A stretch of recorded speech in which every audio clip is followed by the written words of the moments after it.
Hello, and welcome to Bard College.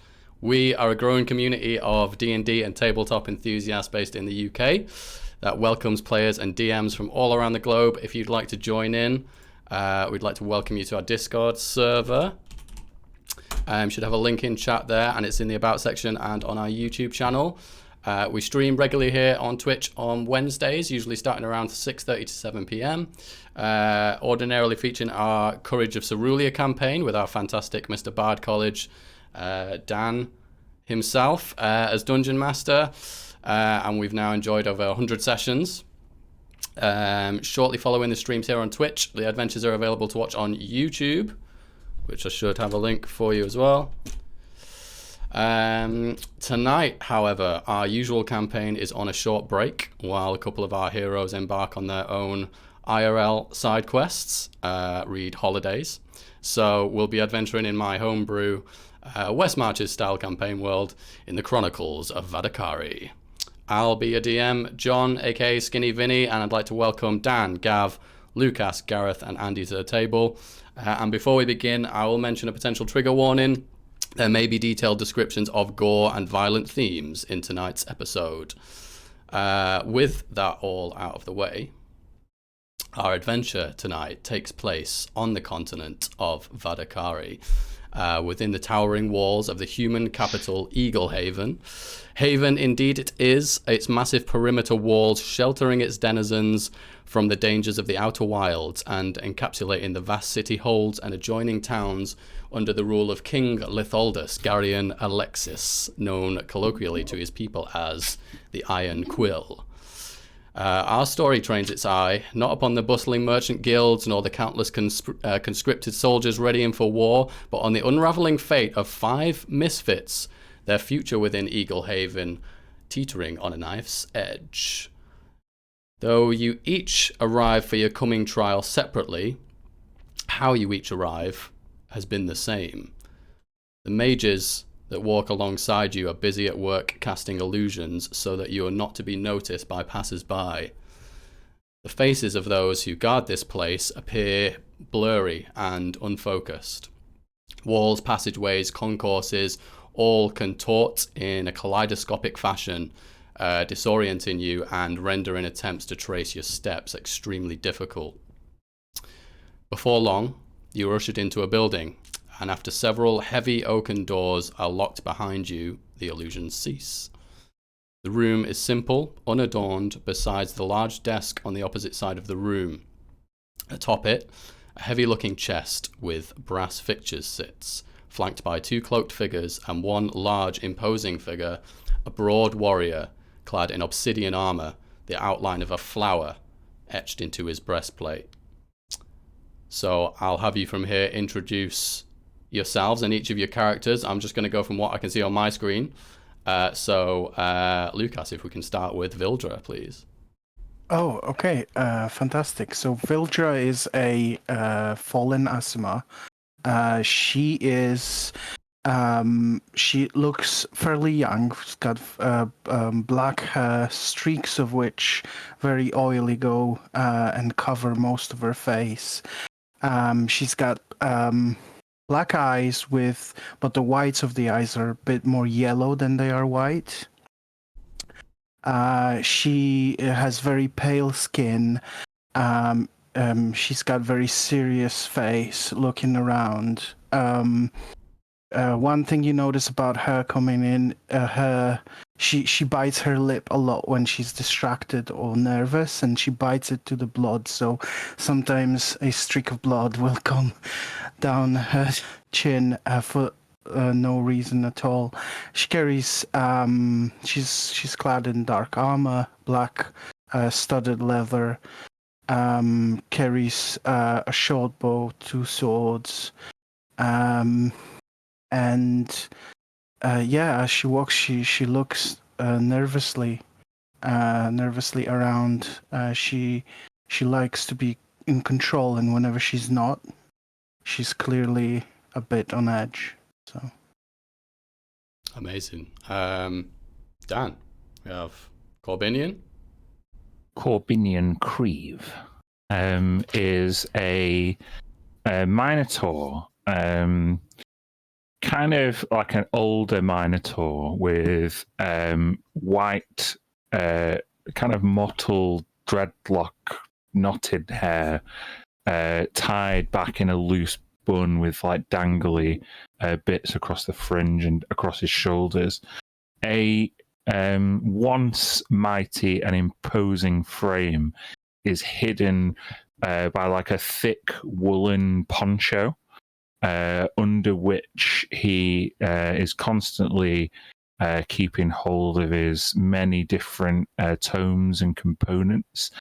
Covetous and suspicious Minotaur, glancing from left to right, often not liking to be touched, but someone who perhaps is more kind of diminutive and softly spoken in personality than his frame would suggest. Snorts and claps back and snarls unexpectedly as his more animalistic tendencies seem to get the better of him in his older age. Very nice. Gav, next we have the Mothman. I think you instantly hit with the smell of Mothman before you even see him. The staleness of the petrified fruit aroma hitting your nose before you even look up to see the figure before you. He's very short, covered from head to toe in black, with a large black cape around him, and he walks with somewhat of a limp. You probably mistake him on a normal day just for a common beggar in the street, a panhandler. He supports his frame, which is misshapen, on a longbow, which he almost uses for a walking crutch at times. His face and all of his skin is obscured. He wears a mask, and there are bright red glowing eyes beneath the mask. Nice. Next, Andy, we have Daxon, if you would. Hi, I'm Andy. I'm playing Ajani Goldmane. No, wait, that's not right. No, it's Rengar from League of... No, hang on. It's Daxon Thundertail, the Leonin barbarian. It's a completely original character. Made him up myself. He is a far-wandering stranger to these lands who has found himself in this predicament, and normally he would spend his days hunting prey and looking for a fight. He's a very broad, muscular, lion-esque looking humanoid. He has a lion face, so he's like a lion, and he's got a bit like the Minotaur. He's got like braided hair, and he wears leathers adorned with trophies and various things from his hunts and his battle trophies. He carries if he was carrying his weapons, he would normally carry a big great axe and a spear. Nice. Very cool. And lastly, but not least, we have Gareth with Gesher, if you would. So Gesher is human.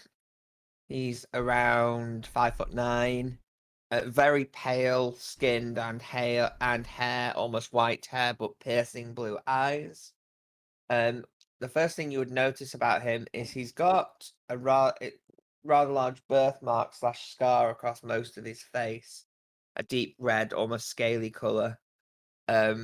He wears, most of his clothes are very simple. It's very rough scale mail. Very rough and dirty boots. He's been a gravedigger for a long time, so it's all his equipment is quite worn. He carries spare stuff in literally a drawstring bag on his back.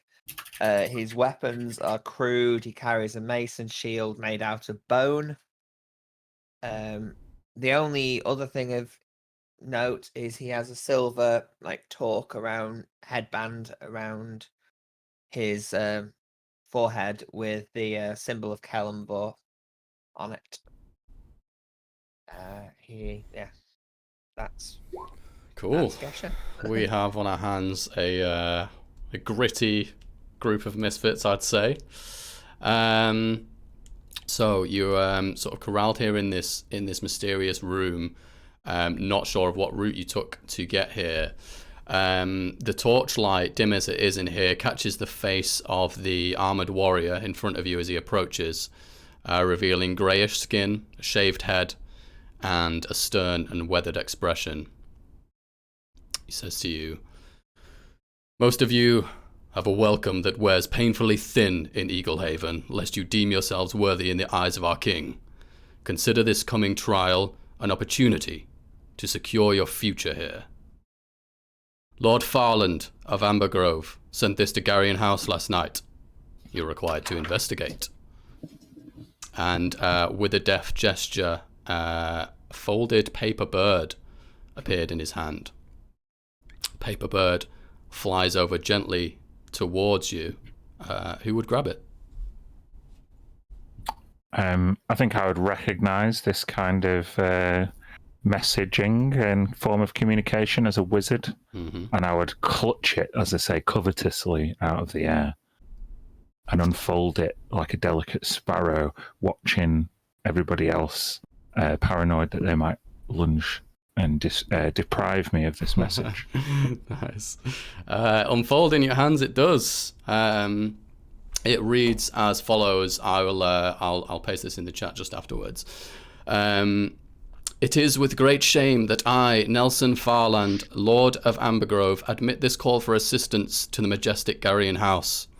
Our holy temple of Chontea's Blossom, blessed by the presence of Amriel the Forgiving, has fallen to the blight and corruption of fiendish abomination. I regret to inform the house that their loyal hand, Rowlin the Green, of the Order of the Oaken Shield, has fallen during his attempt to cleanse this evil. Though proving worthy of your excellency's appraisal, he had smote down many of the unclean within the temple. It is by his valiance that our guard were able to seal Chontea's Blossom, though were unable to exact vengeance on the foulness within. I appeal to the infinite mercy of his magnificence to send reinforcement, offering in its least my everlasting servitude. Signed, N. Farland. I'm gonna pop this in the chat for you guys.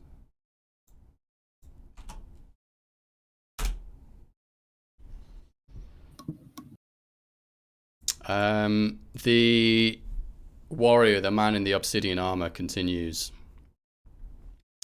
A fiendish corruption most often belies a perversion of faith, weakness of those who bargain for power with the forces of evil. It is sure that Lord Farland will be all too glad to leave that aspect in his supplication for rescue. His town has been the cause of much envy, blessed by the presence of a Deva, no less. He kind of scoffs. Still, what little an angel could do to abjure the presence of evil amongst his people. Should you find any cultists in the midst of Ambergrove citizens, you may apprehend or dispatch them at your own discretion. However, should you find yourself accused of unjust murder, do not expect to be defended by the state. With that, he turns to the chest on the table, waves his hand across it, and you hear the sound of its lock releasing. This equipment should bolster you. Some are yet unused. Should you have the inclination, a written report on these would earn you fair reward, particularly for this one, which I believe, as a matter of fact, belongs to you. He unwraps this one from a leather covering, revealing a large spear, which appears to be stained in blood, and tosses it over to you, Daxon. This is your blood spear that had been taken from you when you've been brought into the city. I'll grab it and grunt. He stands aside, and the two cloaked figures alongside with him just kind of gesture towards the chest so that you may peruse its contents. Aside from... I'd push Daxon out of the way and go straight towards the chest. Yeah. Move it. Watch it, Grazer. No, there's no need for this. We're here to work together, aren't we? For the sake of brevity, I will copy the rest of the items, which you can decide amongst yourselves. Do we have all our normal equipment? Like, is that there as well? Yeah, your normal equipment is sort of there by the side, but these particular items are given to you in addition to bolster you. Nice. And whilst we decide who gets what, DM, did you say in the speech when they mentioned that Vildra noticed, he mentioned the city was visited or patroned by a celestial of some kind? Yeah, he mentioned a Deva. Go ahead and make a religion check. Sure. Let's see.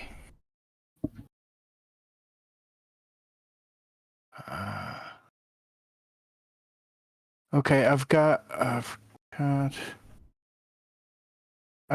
advantage to recall information about fey, fiends, or undead from the Hunter's Bane, but I guess that's not it. So I just roll this. 14. Oh, that didn't pop up on chat for me for some reason. Didn't it? Oh, here it is. Here it is. It was just a bit slow. It's just 14. Yeah. Without sort of being able to recall a huge amount of detail, it's pretty plain that a Deva is essentially an angel that might, upon rare circumstances, bless mortals with their presence.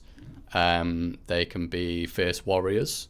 They can guard temples. Yeah, for all intents and purposes, these are angels that walk amongst people, albeit upon very rare occasion. And what would I know about sort of their relationship between Asmar and the sort of hierarchy of celestial beings they stand? I would understand as revered, or I would be worried about this being a fallen Asimar, I guess is my question. I think with Asimar being kind of having the bloodline of having a celestial bloodline, having like an angelic bloodline, they might be respected for their deeds done to serve celestial means. They might be expected to follow orders or gain praise in the presence of a Deva, being that they are a pure celestial being. Thank you. It's your daddy. You'd probably revere one if you were to meet them. Cool. Well, I'm fallen as well, so that's a bit different. So for you specifically, you'd probably be more mindful that you'd be expected to prove yourself so that you could be forgiven for whatever it is that makes you a fallen Asimar. Yeah. Cool. Yeah, so a few items for you there. You have a Cloak of Elven Kind, Cloak of Protection, Medallion of Thoughts, and Pearl of Power. Just for brevity, you'll identify them later and have a chance to sort of dish them out and decide on what you'd like. And for Daxon, of course, you have your Blood Spear, which you did request, given back to you. Anything else?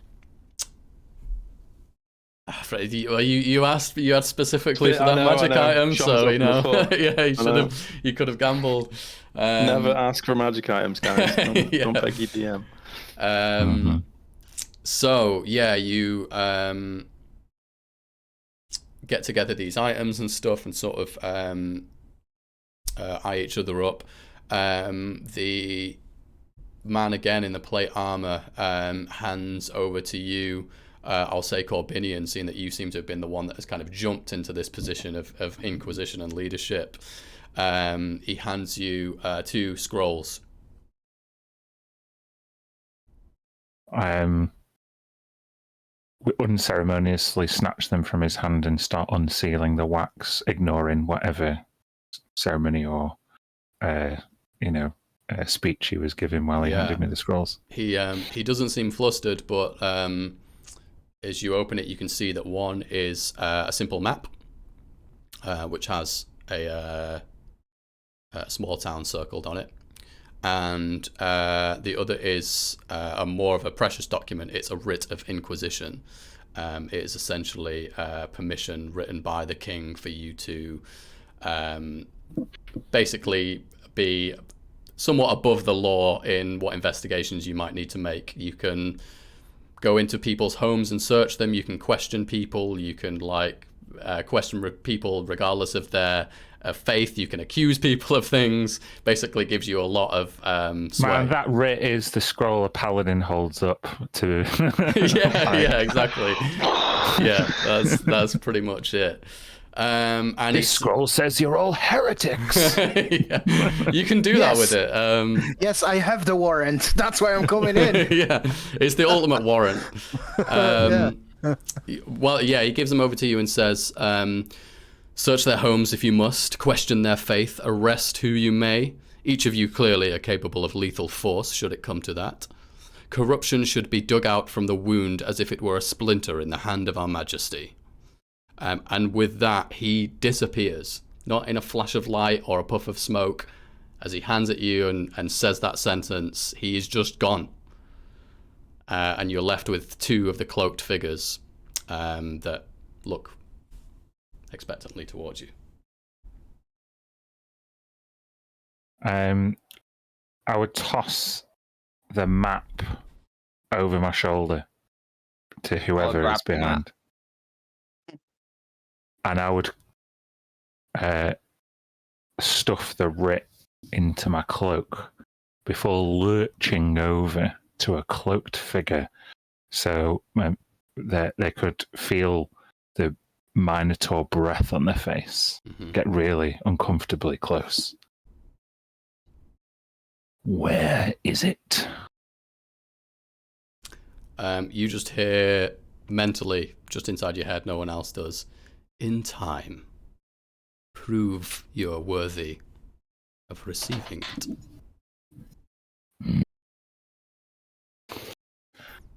And he would scoff and, snort as a bull does before turning his back on the cloaked figure. Well, looks like we have a job to do.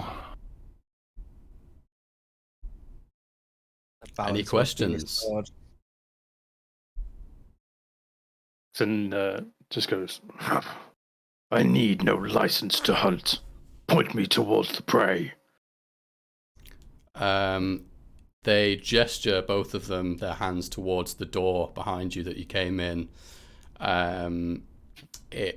You hear the sound of it unlocking, and then, much as for each of you that had previous to this adventure I described for you, these same cloaked figures you're in the company of, your vision starts to go blurry, and everything becomes kaleidoscopic and confused once again as you're ushered out.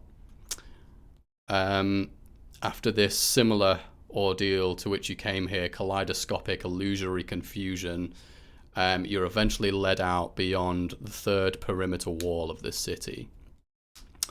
As the illusion subsides, it reveals sprawling fields and pathways, sparse dwellings leading miles into the distance, on the horizon of which you can make out the fourth and final perimeter wall of Eaglehaven. Amber Grove lies somewhere between here and there, a farming town which is circled on the simple map you were given. The mages that walked alongside you, casting these illusions and confusing your path to arrive here, have disappeared at this point, and you can see close by there are 4 guards standing by a stable with just 5 horses inside that look as though they're prepared for travel. Vilja would walk over to Corbinian and sort of try to stand on her tippy toes to get closer to his ear and just sort of whisper, did you ask him about what's missing? So your face. I was ready to kill him there and then, but we cannot let what was taken from us fall into the wrong hands. No, we cannot. Keep your friends close. And he kind of does an unusual yet familiar handshake.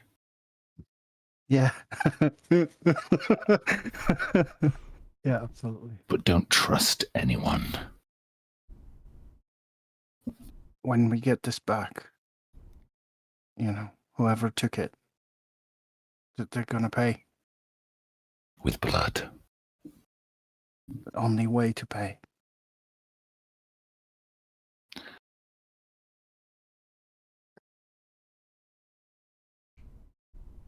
I kind of check to see if anyone is listening. Make a let's do a what's a good way to do it? Maybe a stealth check just to see how quietly you're able to. Oh, don't ask the Minotaurs to make a stealth check. Well, unless the rest of you want to make an insight check. Yeah, let's We'll do like Oh, a. definitely insight. 20. Well, that's a Oh. good roll. Mothman heard. Mothman knows. Defender wins in a draw. Oh, that's true. Yeah, I'd say so. Daxon, did you want to roll, or are you just like? No, I didn't hear. I believe you just chose not to. Yeah, that's fine. Yeah, just like Mothman, you came close. You certainly would notice that there's some like secretive whisperings going on, but you didn't quite manage to hear them. What's all the whispering about? Well, we got this job to do, but should really, mind our own business. Quiet insect. Okay, you keep your little secrets. I'm not bothered.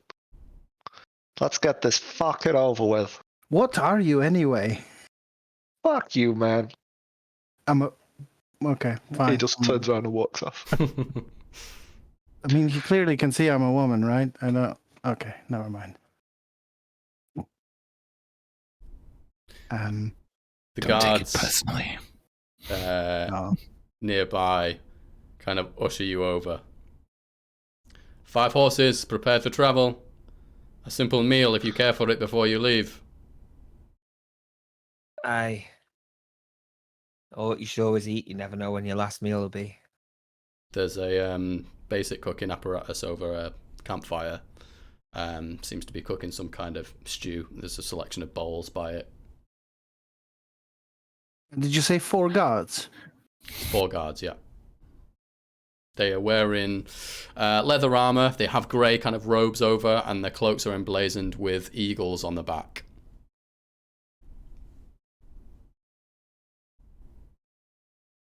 I could eat, for sure. Yeah, I'll lumber over and sit down, grasping an entire bowl in one hand. Is the stew on the pot? Is it hot? Is the It's ready. Everything's ready. Yeah, the horses are packed up, ready to go. The meal is ready to be served. It's the basics you need before setting off for a long journey to your destination.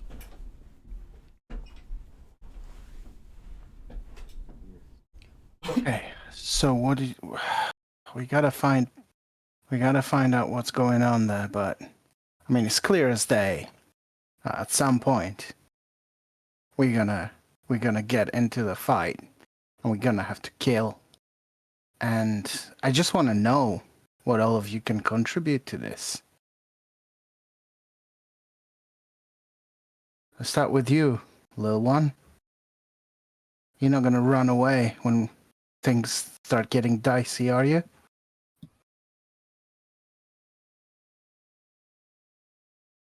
Who's that to? The Mothman. The Mothman. You don't have to be worried about me, son. I can hold my own. Okay. Well, clearly, she's looking at Daxon. Seem like you're gonna hold your own there. Hunt is all you live for? Just like scoffs a bowl of this stewed broth. There is only the hunter and the hunted. I don't normally ride horses and work well with others, but it seems that for this prey I must. I think we're gonna get along nicely. DM, I understand that Rowling the Green of the Order of the Oaken Shield is dead Yes. by the implication in that letter. Yeah. The implication was that there was some kind of fiendish insurrection at the temple, and Rowling had taken it upon himself to try and fight it, but unfortunately seems to have died. And could I do a history check about him and the Order of the Oaken Shield to Yeah. find out what I already know about them? Please do, yeah. Only 7. What we do? 7, nothing specific, but you would understand that perhaps you hadn't heard of the Order of the Oaken Shield specifically, but there are a ton of paladin orders which all ultimately answer to the King of Eagle Haven. They're often tasked with different types of mission or of meaning, but not specific on the Order of the Oaken Shield. Either when Gesher is eating or inspecting some of the items from the chest, I will say, "Tell me, human, do you think the king would dispatch a force like ours if the common man had come into trouble?"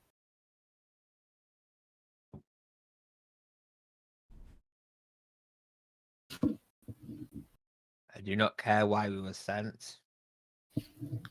If there are unnatural things occurring, if the balance has been broken, then somebody needs to fix it. That someone seems to be us.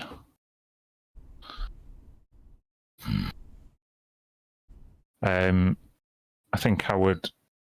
I don't know. Should we decide who's getting what in terms of the items? Please do. Try to can pick you things of similar kind of power levels, but not specifically for any one or another of you. So it's up to you guys. I can use the short rest to attune to them as well. If Yeah. Yeah. One of the guards, a young guard, a woman. She's about to step in and ask you a question. What is your mission? And then an older gentleman cuts her off. Less questions you ask, the better. Horses are ready when you are. About 5 hours to Amber Grove, or so we're told that's your destination. The implication that, you have time to take any kind of like short rest or anything like that.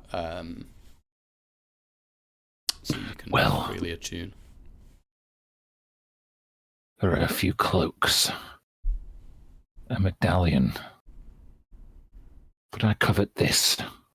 And he holds the pearl up to the sky and inspects it. It looks a bit too pale for your tastes, friend. But that medallion holds the power to peer into the mind. I already have the ability to, but it'll extend it. Let me search the minds of more people, and it might come useful. I can't say I don't want that one. Stay out of my head, broken one. Probably only emptiness in there, so you're safe, don't worry. Snort as I scoff some more soup. My Lord Kalimbo provides most of what I need. Choose Moth, and then... Man of conviction. Oh my god, how did you end up in this group?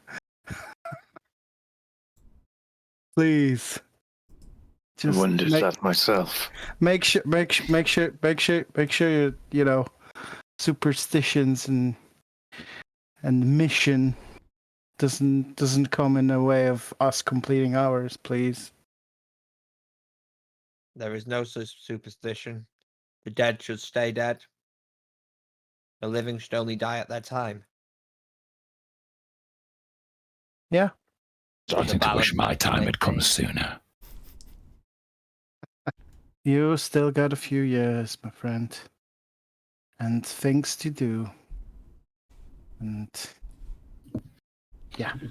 I'm just gonna take it. So, you know, if anybody wants to fight me for it, then that's fine. But I'm just gonna take it. And she puts a medallion on.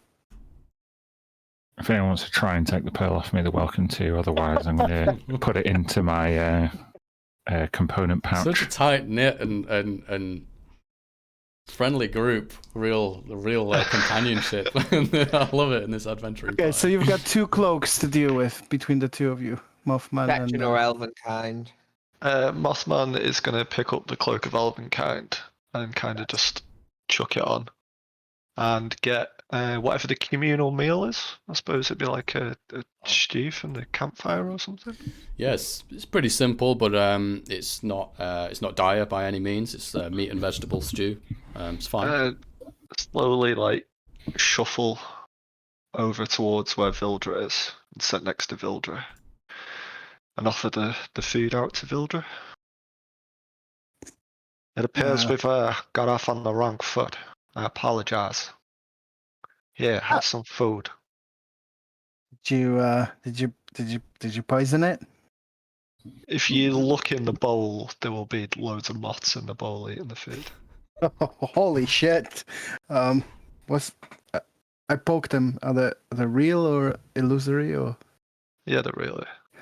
Whoa! Just shoot them away. They don't mean no harm. Food's still good. Well, did they just what? Follow you? What's up with that? Yeah, you'll find out one day. They're Is that a threat? Are you gonna tell me? I don't want to find out because it's the last thing I'm gonna find out in my life and all that. Because I need to know those things, you know. When somebody threatens me, put them in a book. Let's just say they're with me at all times. Right. And I suppose if you'd look at him, you'd notice that like his clothing is like really tattered, and you can see like moths moving under his clothing and coming in and out of like where there's holes and stuff. Sorry, we're in a party with an actual nightmare. She's gonna just sort of smile absently a little bit and bite her lower lip until it bleeds a bit. And you want to eat the food? Well, yeah. You said you didn't poison it, so trust you. He's like gonna stand uncomfortably close to you as well while you eat. So, seeing as Gresha will take the cloak of protection and huddle over to the fire, pulling the cloak up over his face, hiding the birthmark. He'll grab a bowl of whatever's left. He's not proud, just eat it. Mm-hmm. Probably be thinking that, trying to piece together why everyone has been selected. These look like a band of ne'er-do-wells, criminals, outliers, and you remember that your purpose is to, above all, keep the balance. And you wonder if that might be somewhat of a challenge with this group. Definitely. But nonetheless, you have your sort of slightly tense but like agreeable meal together, a lunch, if you will, and the guards present the horses to you. If you're ready to leave, they'll usher you on, and led by the map, you can head towards Amber Grove. A few hours ride. Is there anything that you'd like to do on the way, or that you might say to one another, or that you might be feeling? We just stroll in. Or do we leave our horses outside and make ourselves unseen? Mothman would ask something on the journey, just to the group. So it appears that these two know each other from days gone. What about the rest of you? Are there any more hidden alliances here that we should know about? I'm an independent worker, you could say.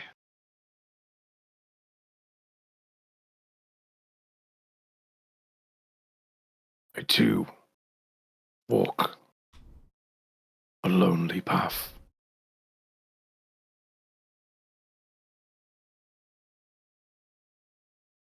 So it's just this one here and this one that know each other? And he'd point to both Corbian and Vildra. We are colleagues, calling to a shared purpose. We're not friends. Now. You know, don't have to be so cold about that. But no, he's right. He's right. What do you mean by colleagues? You work for the same person? We both answer the same calling. Oh, Be it's under no gods then. illusion, though. That calling does not come from above. Oh, okay. I get what you're saying. And he has like Do a you? huge, he Do has a you? little chuckle to himself, just like a okay. I'd give like a eye roll to Corbinian. The slight smile as to this is a weirdo. I don't know any of the others if that's what you're asking as well. But well, seems like we're gonna be doing this together. So I bet it's gonna be fun. Yeah. You have Yeah. a strange definition of fun. You John? have no idea.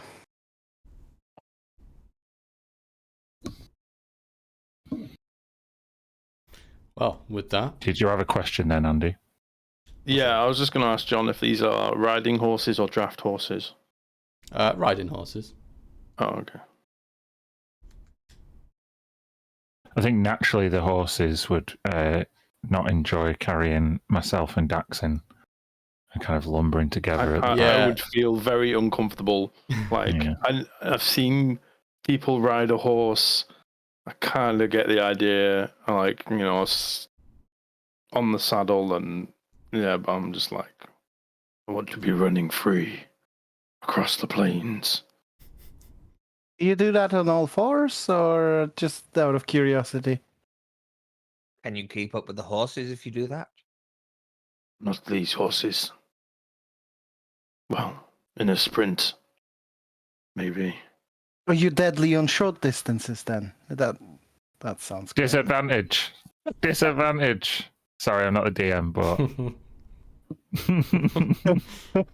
I couldn't help don't it. get- I'm sorry. I don't get that reference. No, Lord of the Rings, I thought you would.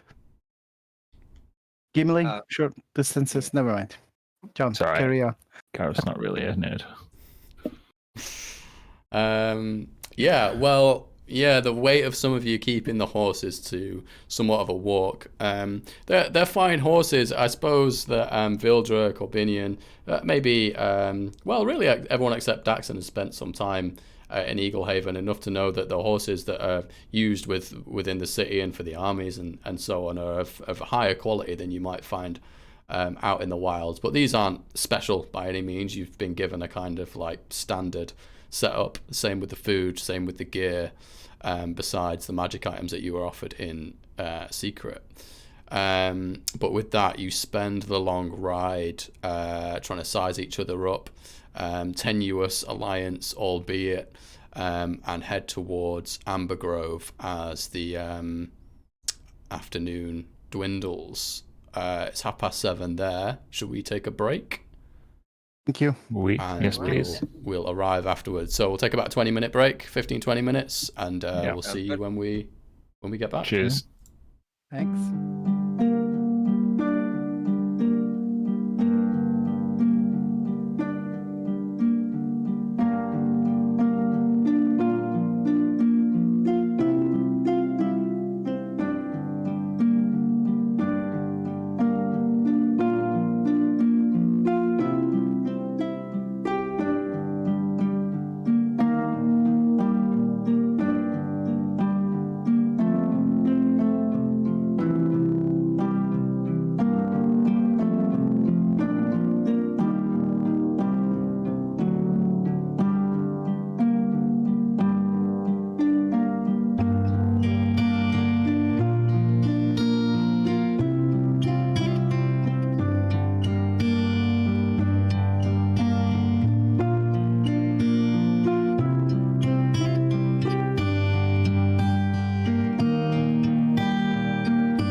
a tale our tongues to wag.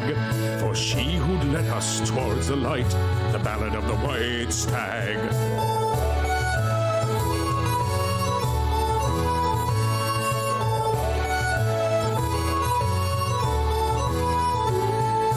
Chairwoman sat at her desk one day while the rain came down so hard.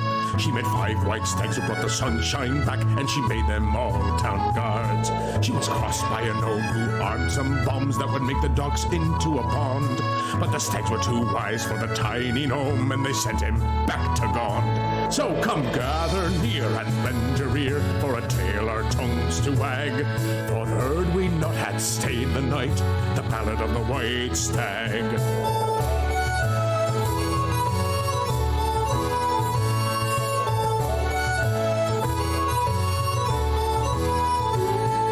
She roused her men at the feasting hall, and she took the stags to the city wall. With a lightning strike and a nasty fall, the chairwoman saved us all. When the nightfall came and the chanting stopped, and I nearly spilt my drink, for in the dark with Mistress' aid, she turned the walls to pink. So come gather near and lend your ear for a tale our tongues to wag. Thought heard we'd not had stayed the fight, the battle of the white stag.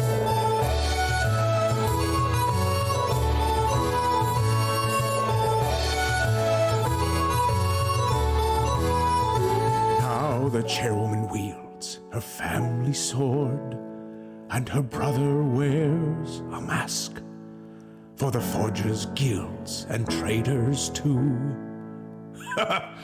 There's not too much to ask, so come gather near and lend your ear for a tale our tongues to wag.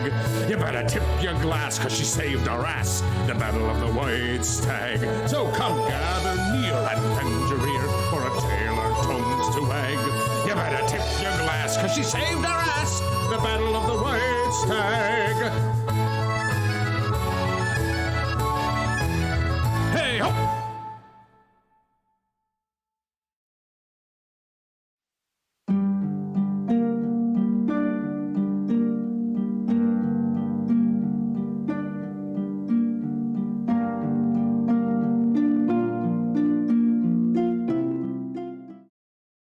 Hello.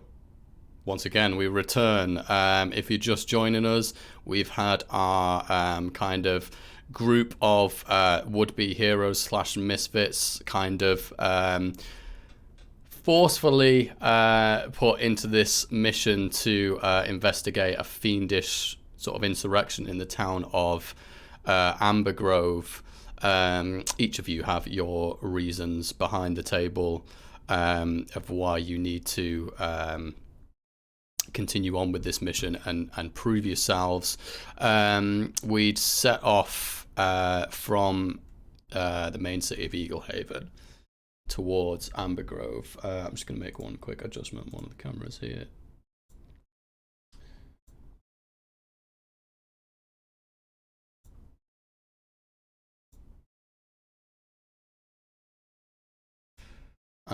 Did you have any questions about any of the goings on so far?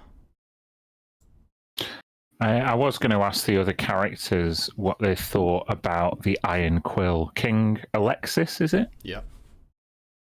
Trying to sniff out any royalists in the party.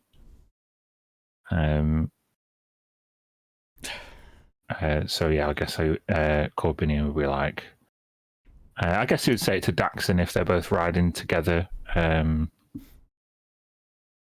Tell me, Leonin, do you have any sympathies for the Iron Quill? Comfort breeds weakness. I have no love for the civilization these people cower behind.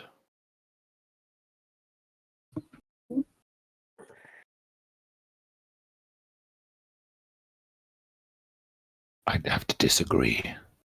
Civilization is important. Figureheads, however, are not.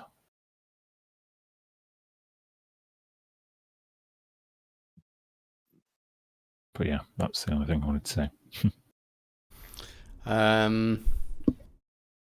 Well, I was muted. yeah. Sorry, I had something to say. I was go muted. on, yeah.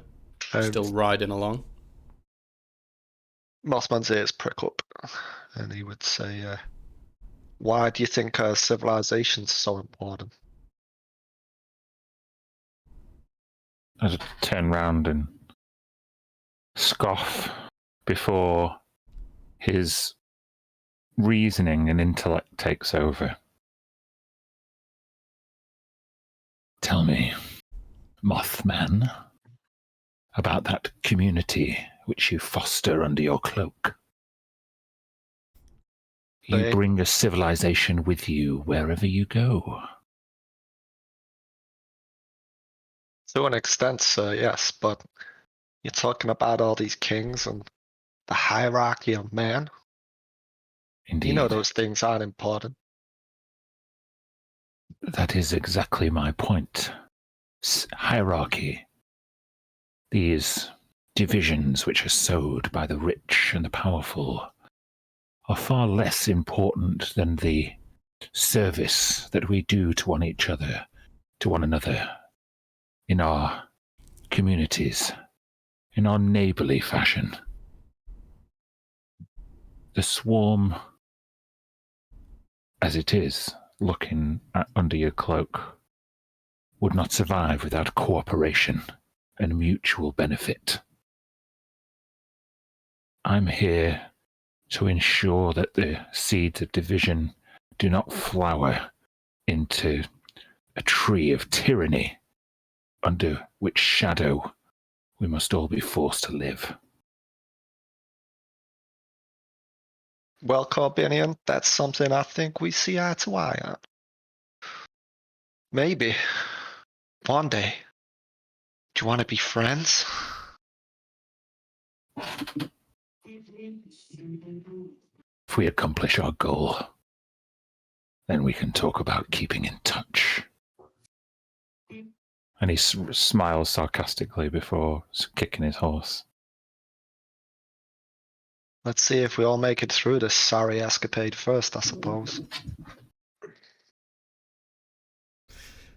With that, then, you eventually arrive at Amber Grove. The late afternoon sun descends towards the fourth perimeter wall and bathes the farming town in a warm orange glow. The houses here are simple but well built, surrounded by lush fields of various crops. The citizens you can see as you approach here look well clothed and well fed, but what expressions you do catch on their faces befit grief, worry, and fear. As you make your way towards the entrance to the town, you're approached by a late middle-aged human. He's wearing a fine red waistcoat under a thick woolen jacket and a dark orange cape. He has a thick mustache, large belly, brown curly hair with shocks of grey. Nelson Farland, Lord of Amber Grove. You, of course, must be the reinforcements sent by the palace. I nod towards Gesher, as if it's appropriate for him to interact with one of his own kind. Aye. We have been sent to find out what has happened and put things to where they should be. He kind of gulps nervously, like at your appearances, sort of intimidating and strange as you are, for the most part. I wish I had more to greet you with than the funeral of a hero. Tonight we have our hero Rowlin the Green depart, and regrettably no burial site to put him to rest. Not least are the many devouts we had lost within the temple. We have not been able to retrieve their bodies to cleanse, and Amriel, our blessed angel and protector, was dragged by an evil force into the temple, screaming as she went.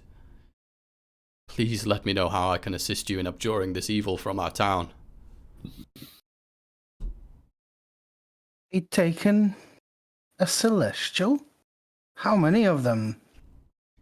What kind of things? Tell me, what did you see? That is just it. 'Twas unsightly, as if by an invisible force.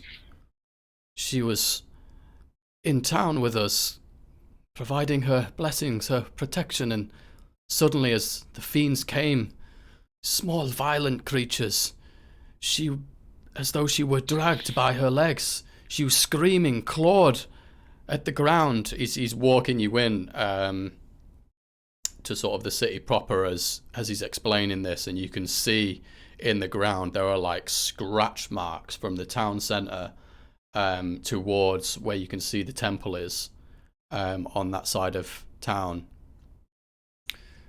'Twas unseen. I'd like to make an insight check. Yeah, absolutely. What are you trying to get at? Whether this person is, say it's unseen and invisible, are they shirking their responsibility, or were they slacking off? You know what I mean? I'm trying to sense any sense of guilt they might have.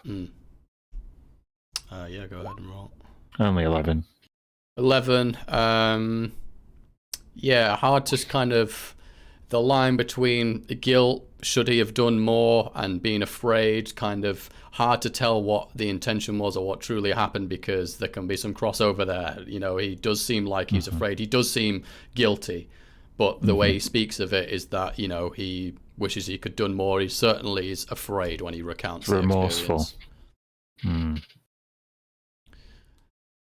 And there was something else dire I did not mention in my letter towards the palace.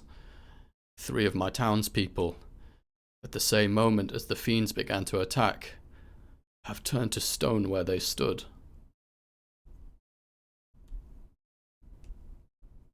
Oh.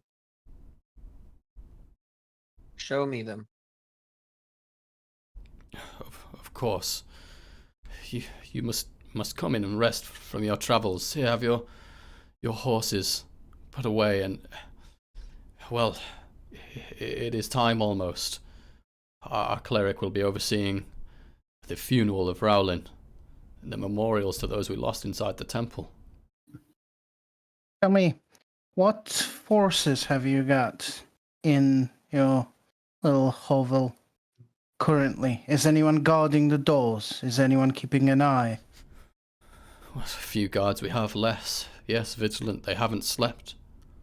And you kind of like gestures around to some of the houses. There are like, they seem to be mostly pretty young men and women. Like they're not like kind of like bereft of gear. They've like decent gear, but they're not magical. They're not hardcore warriors or anything like that. These are like town more like guards. a militia than a like force, would you say? a pretty basic like town militia. Yeah.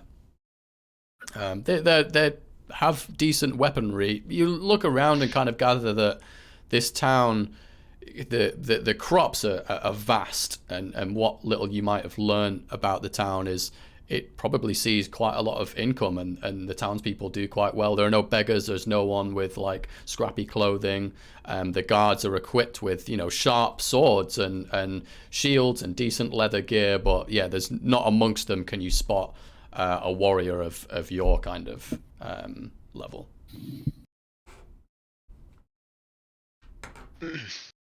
Mothman is going to approach whoever's stabling the horses for us. Yeah. And he will limp over and say, "Hey there, you fuzzy little man Peach. I got some questions if you care to answer them. I got one of these for you." And he's going to pull out a gold coin from his pocket, hold it up. Thunderslide, you are the ones sent by the palace. I've no need for your gold. I'll answer your questions. Did you overhear what the man said when we were on our way into town? I'm sure you did. Well, what do you speak of? Can you confirm what he's telling us is the truth? Lord Farland, an honest man. What he says was true. Many of us saw it. Many of the townspeople. We were gathered in the square, many of us, taking upon the boons and blessings of our angel. And she was dragged screaming right towards the temple. Inside, the doors flew over and then shut behind her. Screams were heard from within. We tried to rush to help, but it was at that moment as if from nowhere these fiendish creatures, red-horned little devils, they attacked all kinds of... all of us. We did what we could to slay them, and as we did, they dissolved into fiery ash and were gone as quickly as they came. Where's she from, this celestial of yours that lives in this town? From the heavens, of course, from Elysium itself. She just flew down one day and started blessing people? I don't claim to know the inner workings beyond the celestial gate. It is rare indeed that a town should be blessed, but we have all worked so hard, done so well. It seemed right she came down to offer her boons. It was a few 10 days ago. Everything was going wonderfully in town. This town keeper of yours, what was his name? Lord Farland, sir. He's a good man? I'd say so. Fair. As long as he No. sees us all work hard in the fields, then we're all rewarded kindly. Not heard any rumors about him? Anything he might be up to? Not that I can think of, sir.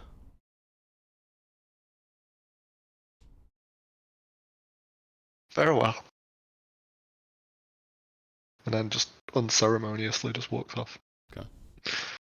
Let us get to an inn before the celebration or the ceremony begins. You're, Sorry, go ahead. I would like to see the three that were turned to stone before I go to an inn. Is abnormal. You can report back on your findings. I'm cold and tired. Lord Farland is with you, and he kind of picks up on you saying, very, very well. The scythe and sickle, please. Free board, free food. Take a rest. I can have a guard take you to the sites of those that were petrified. How far from the temple is the inn? Oh, but a stone's throw. It's you can pretty much, if you walk outside the inn on the main street, you can kind of see on the far side is where the temple is. I'll turn to Corbinian and sort of give him a look, and then in just more hushed tone say, "You know as well as I do that infernal beings and things like that don't just show up in a village in the middle of freaking nowhere." Yes. Indeed. Some foul play is afoot. And I'd be surprised if someone in this town doesn't know more than they're letting on. Someone did this. I can smell it. Smell That's the why I'm blood. going to the tavern.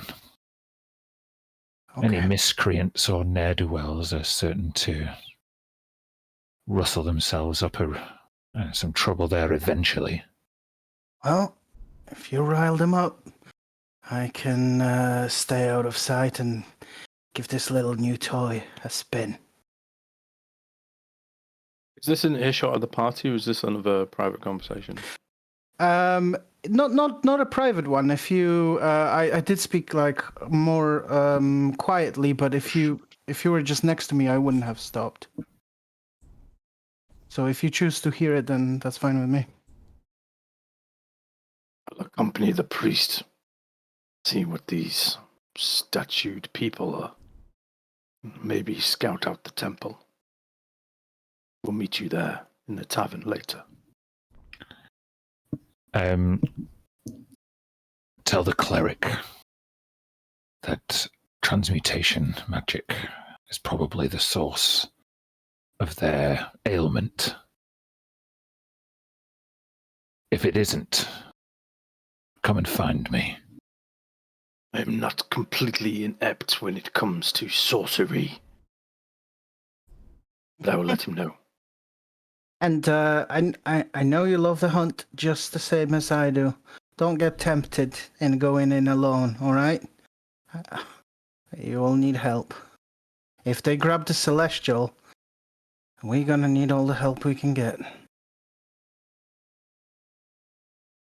Sort of grabs his axe and he goes, "Time to hunt." So we've got who's going with who? Who's going to the tavern? I'll go to the tavern. Okay, so we've got Mothman, Vildra, Corbinian. We'll pick up with you. You're guided towards to where the tavern is. Looks really decent. You'll enter, and we'll pick up with you guys in a minute. Daxon and Gesher. A guard is, or a couple of guards, instructed by Lord Farland to show you where these statues of petrified citizens are. Let's see. Okay, firstly, you're taken to a shop on the main thoroughfare.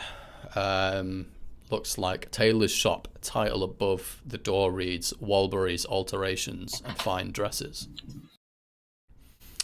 Walbury's Alterations. There's a statue there. The statue. You go inside. You're guided inside. Not like any kind of like pushback from the guard. Seems like Farland's done his job of making it clear that your orders are to be followed as such. You go inside, and yeah, it's a decent looking tailor's shop. It's neither here nor there in its decor. There are various garments sort of scattered around on mannequins and so on, and in the back behind the sort of counter, there is a statue there. It depicts a young woman. She seems like she's wearing extremely fine robes, out of place compared to other townspeople. Even though they are fairly well dressed, these are like excellent garments. And she has a look of painful regret etched now permanently onto her face. Here it is. Did you say she's noble? Is that an assumption one could make, or? It's down to you whether you'd make that assumption. Her station here, well, it suggests that she works here, and in the position that she is, she still has some of her tools, silk cutting scissors and things like that, petrified in her hands. Oh, so she's like really fancy dressed because she runs the shop. She works in the clothes shop. Yeah, it looks so. Yeah. Okay. I'd like to inspect the statue. I'm looking for signs of life or trying to figure out what's going on. Is she still alive but turned to stone, or is she dead? You can make an investigation or arcana.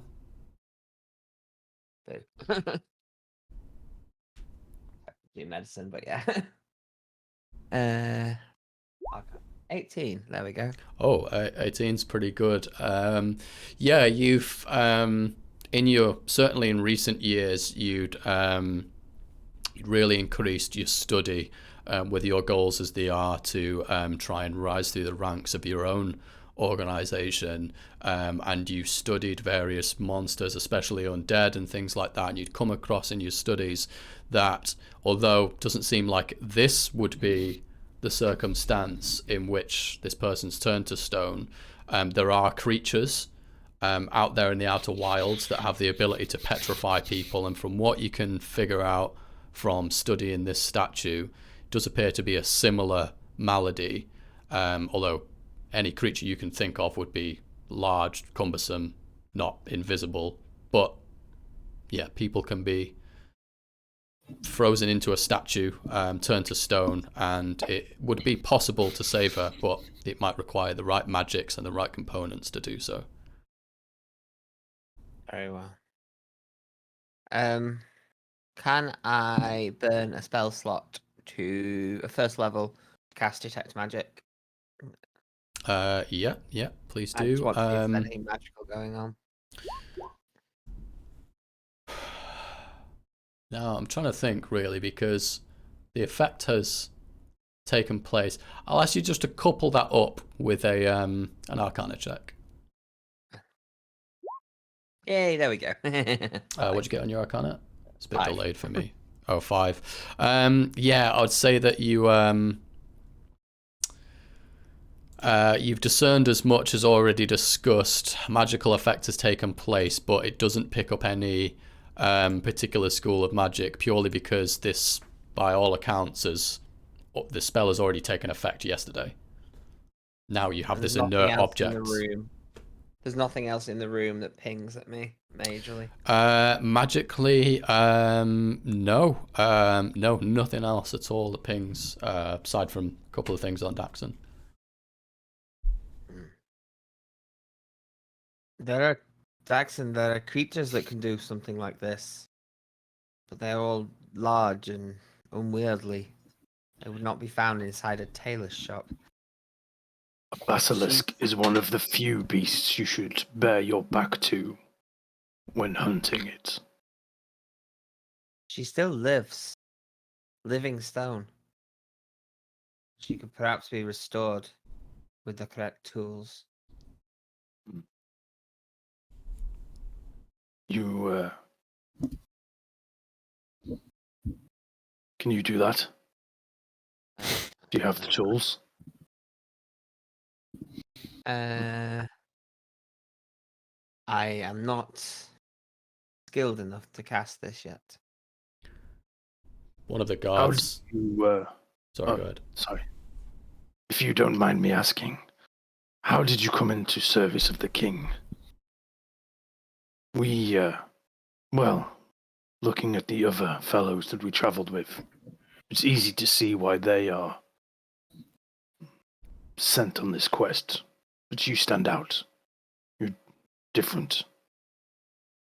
And he pulls the hood of his cloak back. This set me aside as a child. Gravediggers are not well thought of amongst polite folk. It was only when I discovered my ability to ensure the dead stayed that way that I found purpose. But still I am shunned for my look and for the simple-minded people. And now even more for being a gravedigger. I have no experience tracking the dead. I prefer my prey living. Perhaps you could be a useful tool yet. And then he'll turn around and head over. So you say the guard was going to say something? Yeah, he just overhears your discussion about perhaps not being skilled enough to turn the woman back. Of course, we would hope in this situation that our angel Amriel, she would have the power to save our people, but of course she's gone, dragged into the temple. We can only pray and hope that she is still alive. Such a being of light is difficult to destroy. If the balance can be restored and her returned, we'll see if that can be. We will see what we can do. She would have that power, Daxon.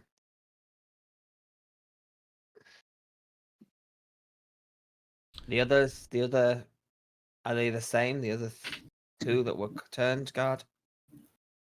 Yes, I can take you to where they are, unless there's further investigation you need to do here. There's nothing here, just no magics, no spells, just a woman of living stone. Very well. The other man is not far from here. They guide you over just through a couple of the streets and into a back alley. And here stands another statue. It's of a cloaked figure. His hands are grasped together under his cloak, and he has this tied onto a hateful expression on his face. Yeah, he's in a back alley, cloaked. Same looks the same though. In other words, In terms of everything how he's been turned to stone and stuff, yeah. if it's not been 10 minutes, I take it there's no magical residue coming off him. It'd Either. be the same. Yeah, he's the same.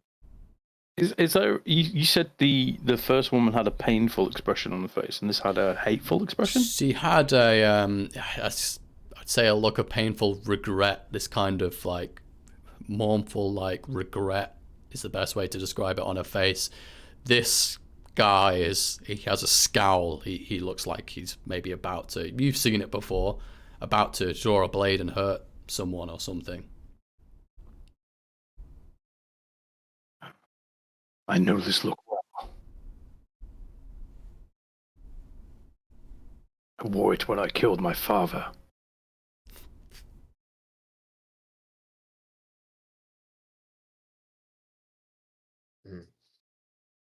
Is that common amongst your kind? The strong eat the weak in my kind. Ah.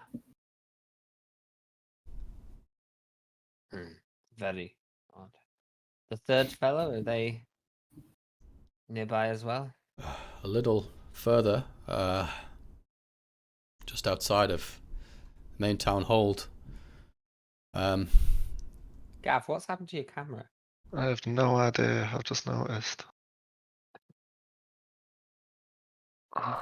There you go. Oh. I'll turn it off and on again. Carry on. I'll sort it out. We can take there perhaps 20 minutes or so out of the main town, but our hero Raolin, his funeral, it begins soon. And I presume they will be the same. Were they all discovered at the same? Did this all happen at the same time, or were they just found this way? Well, on the farm, a little further from here, he was found later. He didn't usually spend a lot of time in town. Simple and humble man, worked on his farm. I cannot say if they were turned at exactly the same time.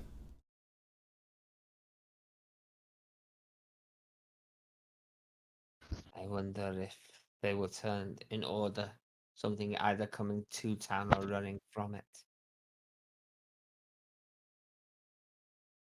We should return for the ceremony. I think we should. Do we not have time, guard? If you wish, your orders are ours to follow. Do we have time to make the farm and then return for the ceremony? He looks towards the other guard with him. We can put a decent pace.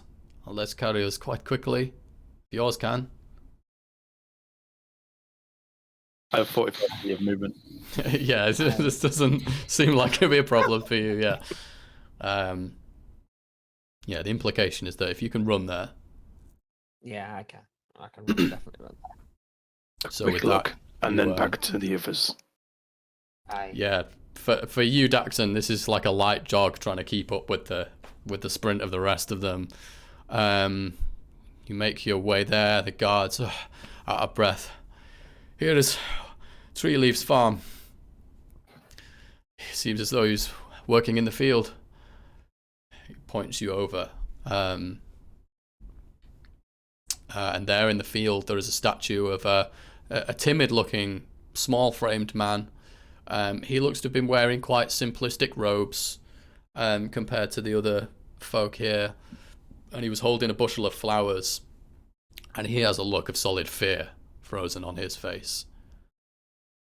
His farmhouse is nearby. He's maybe 50 or so feet away from his door, just at the entrance to his fields. He's exactly the same, similar magic.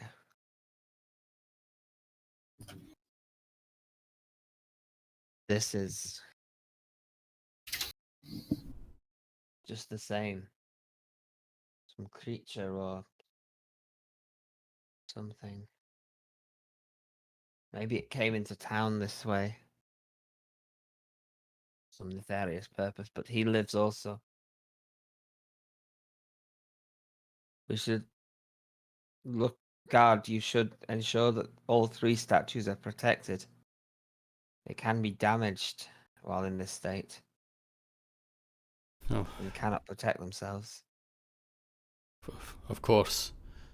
If you don't need guiding back to town, then the 2 of us shall stay. We know the way. Anything else you'd like to do here before leaving?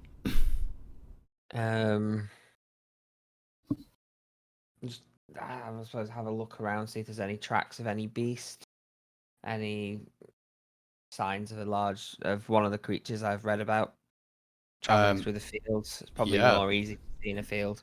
Make a investigation check. At advantage, you'll both obviously be looking. Yeah, I'll give him. Or you could even do a survival check if that's any better for you, Survival. Jackson. Yeah, survival's better for me as well. Yeah, yeah. Do you want to?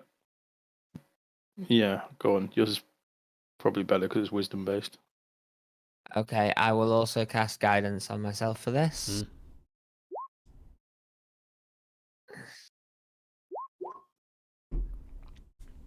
I can hear the beeps, but it always takes a minute to come through for some reason. 19 with the guidance. 19. Yeah, I mean, a great check. So the answer is you're certain of there are no tracks.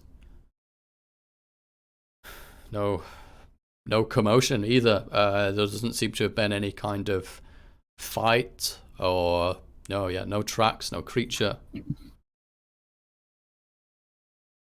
It's strange. Everything I know of that can do this would leave a trace. There is nothing. Daxon, you've not heard of anything, any flying creature maybe that can do this? The mystery, to be sure. No beast of this realm caused this. Aye. Something unnatural. We should return to the others and let them know what we found. Okay. So as you guys make your way back, we'll go over to Vildra, Corbinian, Mothman. Let me see where we're up to. So you led into the Scythe and Sickle. It's built up of and decorated with fine varnished oak. Thick, sturdy furniture fills the main hall. The bar is well stocked, and beyond it, the smell of well-seasoned, hearty meals being cooked spills out from the kitchen doorway. There are some townsfolk trickling in and out to eat and comfort one another before the funeral, but more are leaving than are entering as you arrive, making their way towards the site of Rowling's wake. What would you do? Vildra. Lock the door. No one leaves. And I would go over to presumably there is a brazier where there is a fire or fireplace of some kind. Sure, several. It's quite a big place. Decent place. I want to make sure this is worth doing, which is why I've asked Vildra to make sure nobody leaves. Mm-hmm. And I'm looking for, at least this bar to be populated by 10 to 15 people at the minimum. Yeah, about that. So it looks like it would normally hold a lot more people. This could fit 100 or more people comfortably in there. But yeah, at the moment, just over a dozen. Most people are out in the streets, and whose few in here are kind of mournful and are here to comfort each other and eat what they can.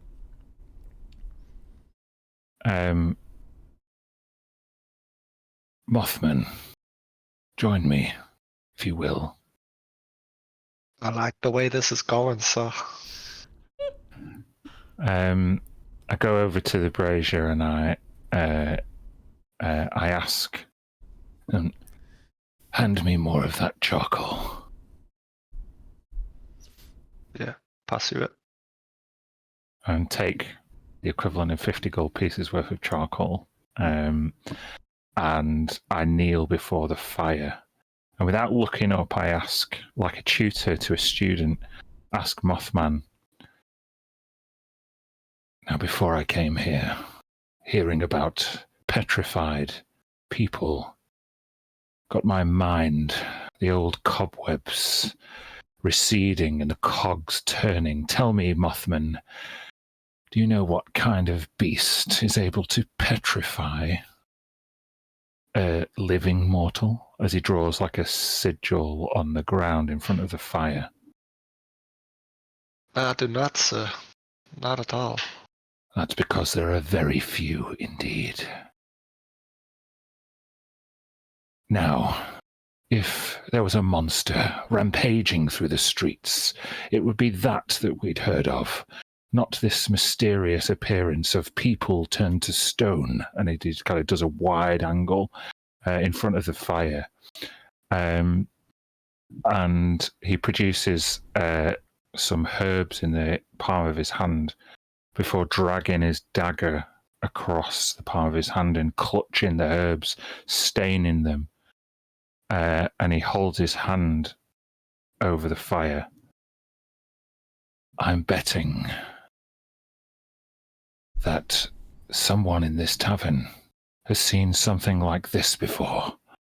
And he drenches his bloody hand over the fire and casts the Find Familiar spell. And I didn't discuss this with you earlier, John, but it is a new thing in the Monsters of the Multiverse book. And I'm going to summon a Gazer Familiar. A gazer? Gazer?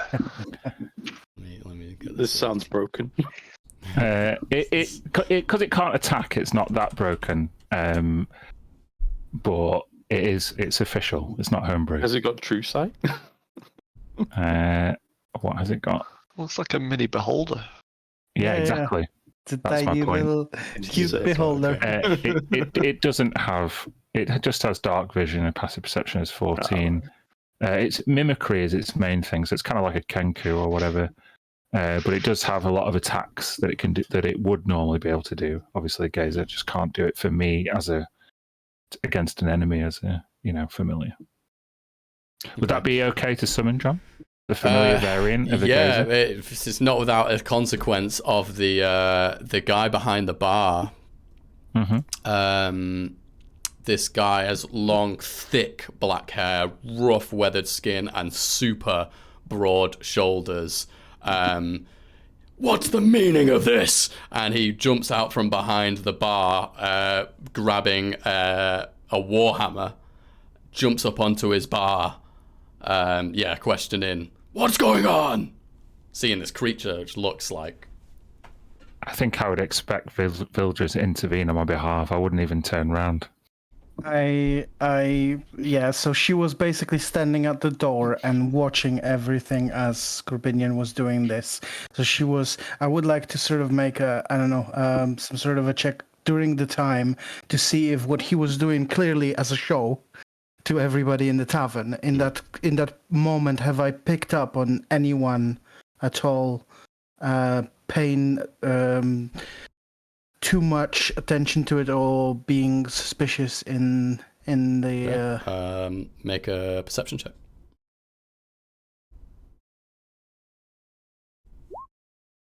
Oh shit.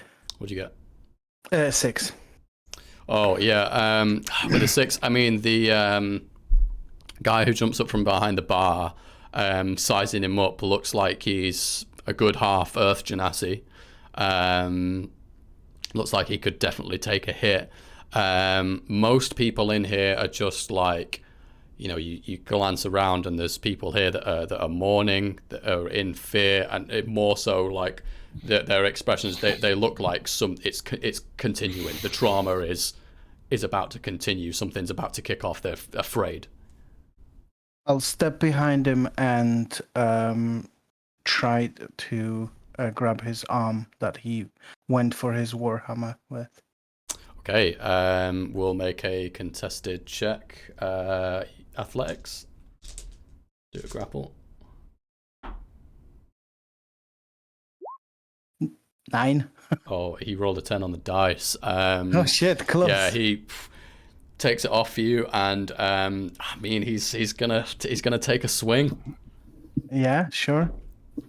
We leave and they get into He a will fight. miss. He pulls his hand back and then tries to swipe at you with it. We're here on behalf of the king. We're here to solve this little fucking whatever the fuck you have here. So why don't you just calm the fuck down and let us do our job? Hearing this, I would hand the writ to Mothman out of my pocket. Mothman is going to take it and throw it on the bar. And he'll say to you, the Genasi-looking bartender, "You want to stand down there, sir? We don't mean you no harm, but it doesn't mean we're not capable of it. Read this."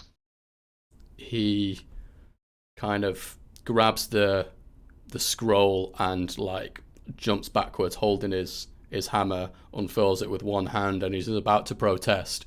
As soon as he starts to read through it, "And you are the one sent by the king. Strange investigators you are. What is the meaning of pulling out this creature in my bar?" As Corbinian coaxes the beholder-like aberration from out of the fireplace carefully, like a kitten, he steps backwards and proudly puffs his chest out towards the innkeeper and the rest of the patrons. "We are here on official business, and petrification happens to be our specialty. Tell me, have any of you seen a creature like this, with eyes on stalks, alien in nature?" Yeah, I would wait for a response from anybody in there. The guy behind the bar. If I'd seen something as abhorrent as that, I would have slew it where it stood. Horrid creature. You look around and like the faces of other people. We'll make a perception check. Okay. It's only 8, I'm afraid. With that, I will give you that. I mean, again, most people in there, they just look fearful, scanning over their faces. Doesn't return any kind of like, "Oh, I recognize that thing." I won't give you the expression on her face, but I will tell you with that slightly higher perception check that at least upon second glance, you do notice that there appears to be some type of ranger, a woman in a dark hooded cloak, is sat at the back of the room. Her stance looks a lot calmer than the rest of the denizens, which are in panic. Then I would stride past the other patrons and sit at the table with the ranger. The gazer following just behind.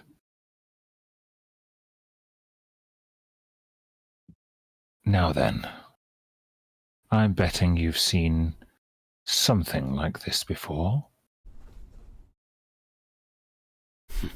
She laughs.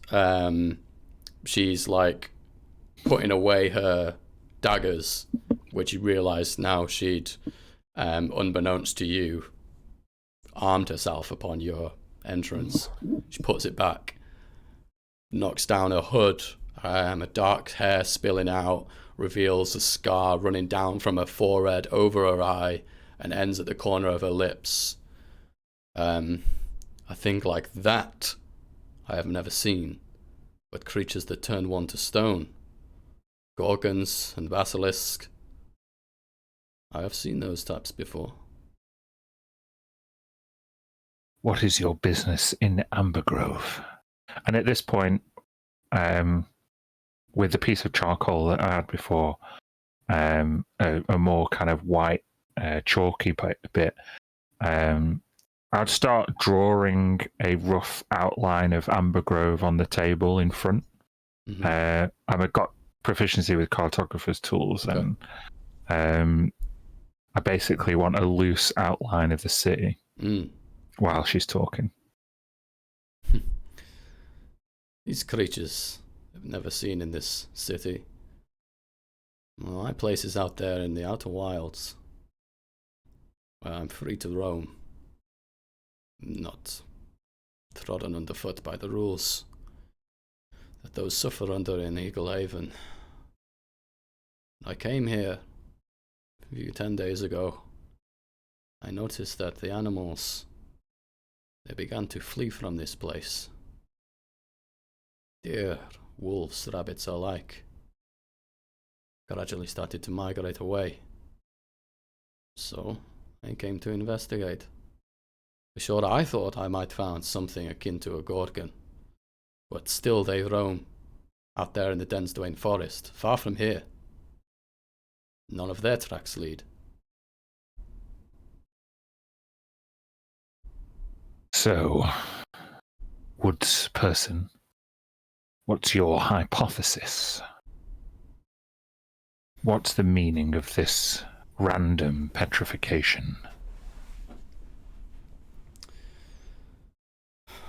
Well, the only thing that stands out in this town of Amber Grove is that last night half the people here were killed or wounded.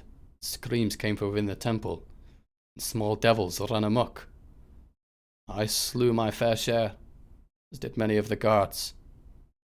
I owe nothing to anyone here, and I should be owed a fair amount of coin before I leave. A mercenary, then? No mercenary. People should be given what they owe. Gold out there on the roads can have its uses. Everything else I can find on my own.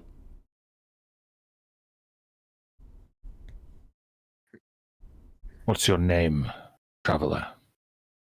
My name is Ventari Kikfran. I'll put that in the chat for you guys.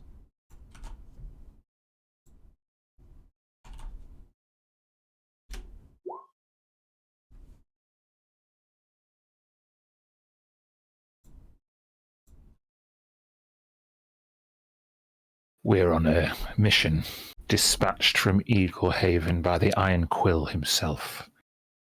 If it is coin that would compel you to help us, then I would advise you take it up with his lordship in the aftermath. But if we're to avoid any more nights of slaughter like the one you observed last night, I would deign to requisition your support in our investigation. You have no objection from me, Minotaur. He tilts his head, trying to detect any sort of threat in that identification. Make an insight check.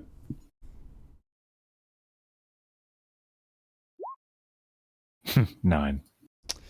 It doesn't seem threatening by the insinuation itself, although the fact that it's been insinuated could be threatening in itself. Minotaurs might not necessarily be the most welcome. They might be hunted down. Yeah, that's what I mean. That's like you've made it a thing now. Thanks, Ventari. Yeah. She the conversation is clandestine enough that she doesn't seem to be. She's not announcing it out as if to oust you or make a threat of any kind, at least.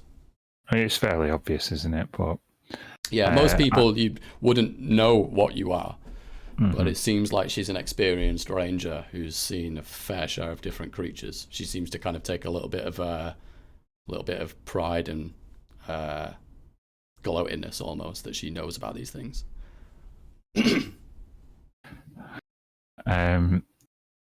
I turn to my colleagues and invite them over to join Ventari and I.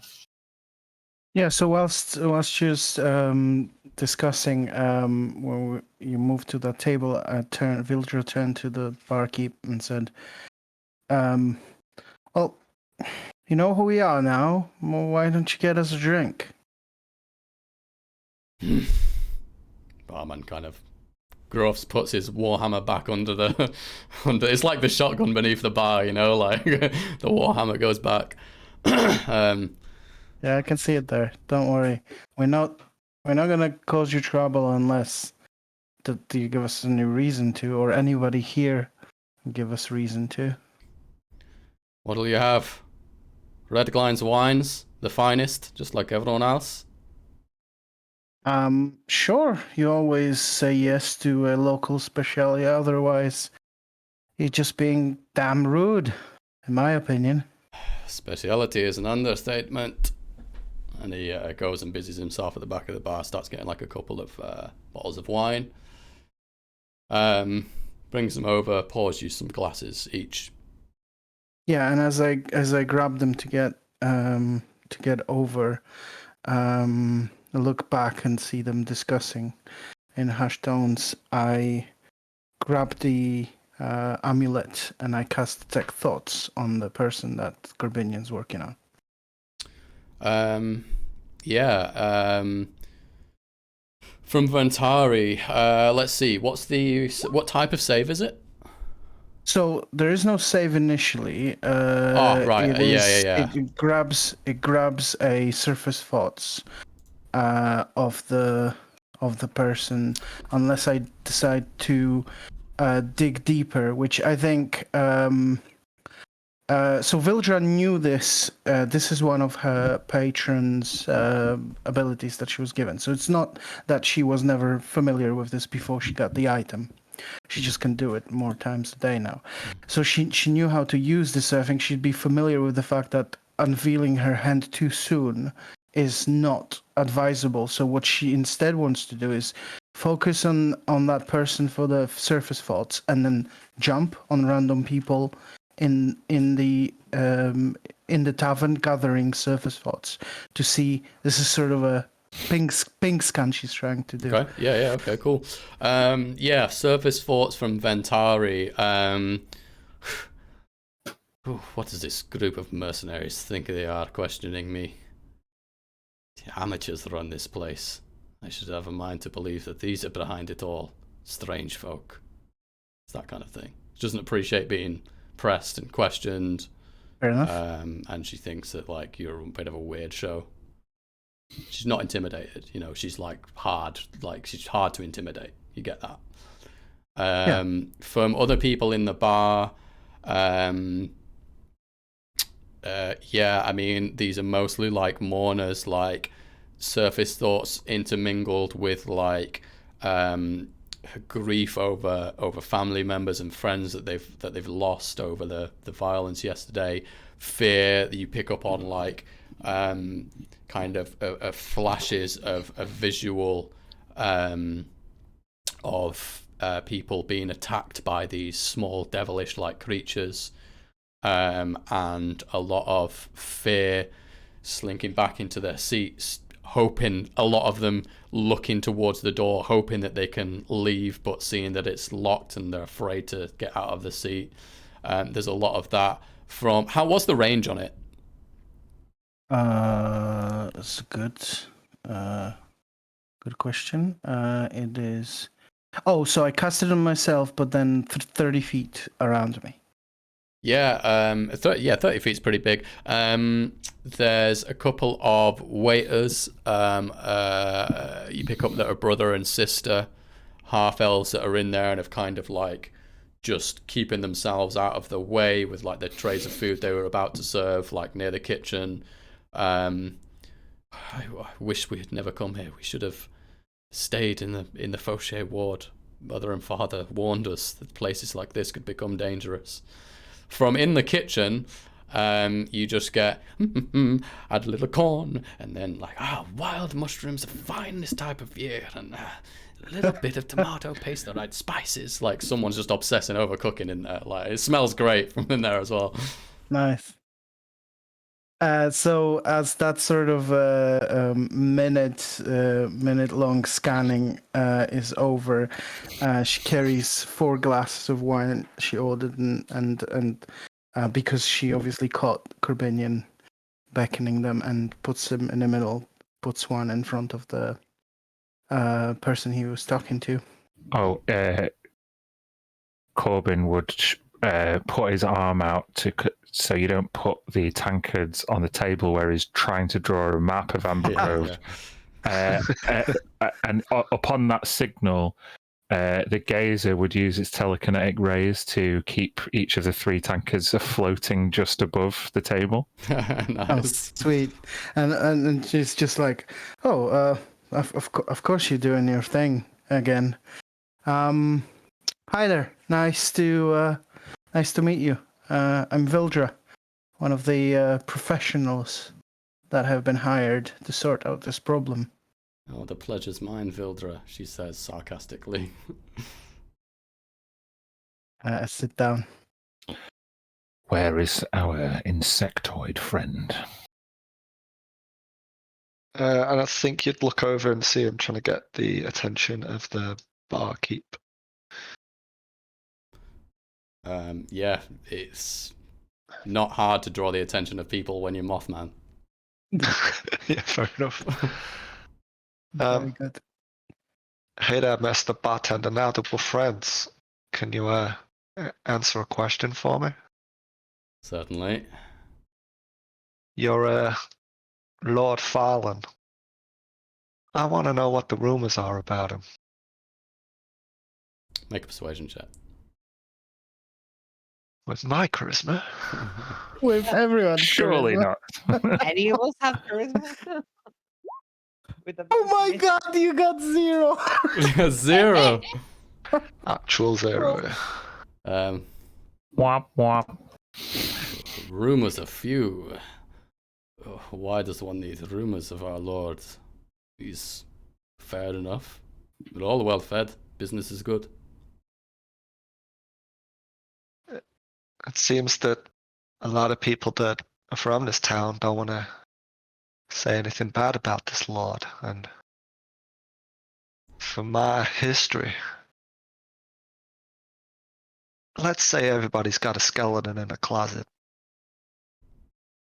Why does nobody speak bad about him? Some speak bad in passing, sure. Perhaps they're unhappy with the tax. Perhaps they want a little more. Perhaps some don't like the way he operates himself. But nothing evil, nothing outstanding. He's been here a long time. I understand that many people that grew up here grew up alongside him when he was young. Many that stay in Amber Grove have been here all their lives. Generations so. I myself have been here since I was a child. With my massive roll of 0, I am going to leave my investigation there. Don't do any advice. Yeah, he's receptive to answering your questions, but there doesn't seem to be like any kind of outstanding rumor, not from this guy. Cool. I'm just talking to Ventari about the layout of Amber Grove, trying to get my map down for enhancing it from what I saw.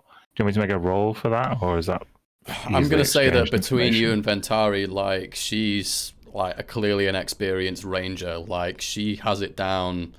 It's like it's easy for her to explain and put onto a map. She knows like to the dot, like all the angles of the alleyways and so on, spelled out. The main feature that I'm looking for is the temple. Like, where's the temple? Like, I know it's kind of.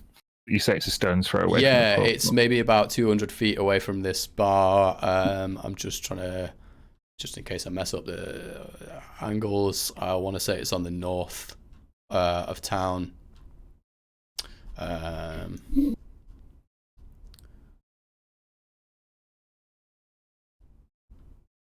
Yeah, I don't know whether I was that specific. I don't have a. It's fine. a Don't written worry. map, As long but as we'll say the my north. character knows where it is, I don't need to know.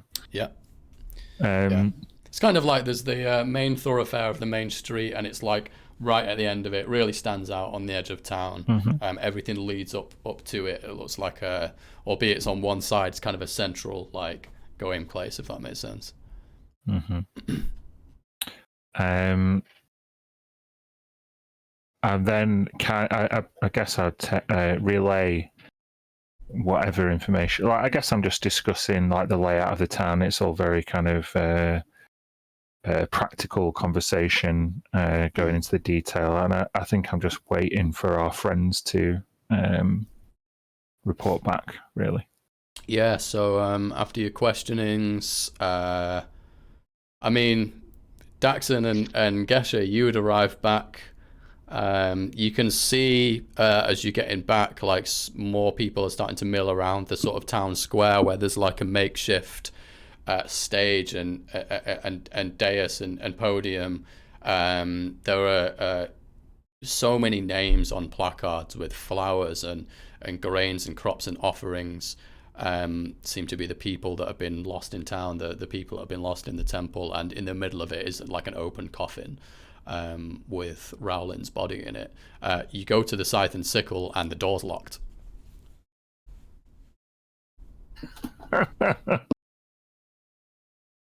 Knock on the door. Oh shit! Did I forget to open that? Oh, give me a minute. I'll walk and open it. Yeah. Bilger's Oh. on the other side. You're back. Come in. It's great. The wine's interesting. Come on in. We met someone. I'll lead them back to the table. Yeah, you see there your companions and this woman who's kind of like in the back corner, like surrounded by all these guys. Yeah, she's kind of arms folded, doing her best not to get too irked.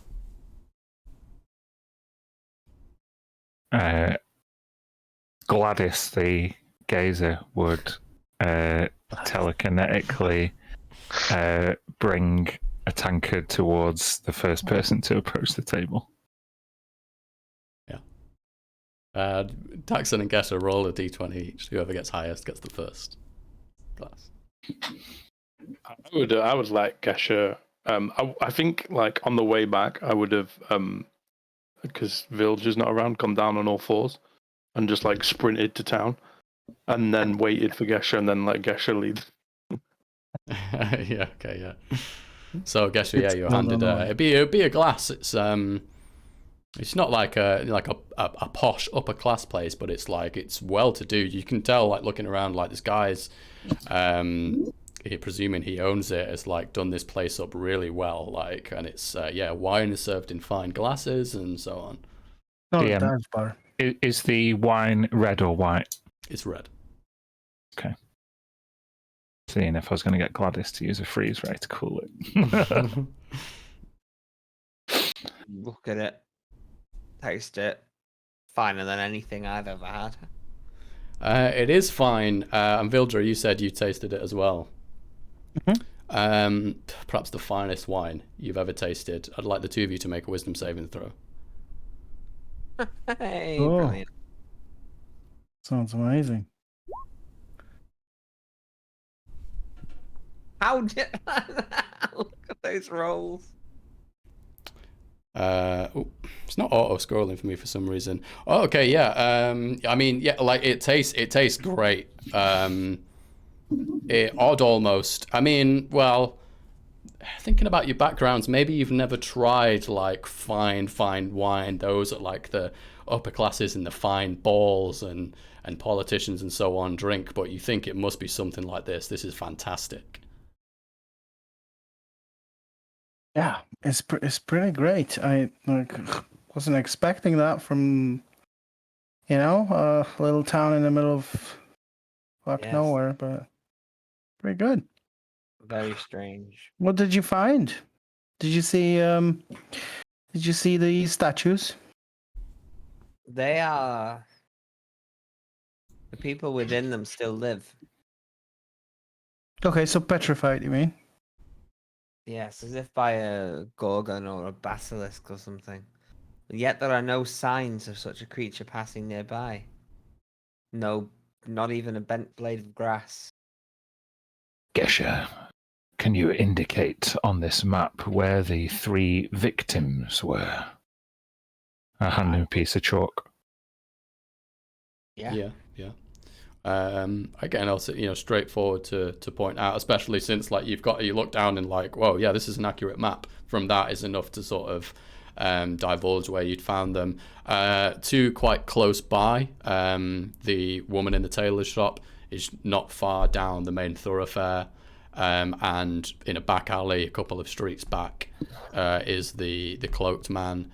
Then a little bit further out of town, I'm sure Gesher and Daxon would explain that they had to make a run to make it there back in time. A bit further out on a farm.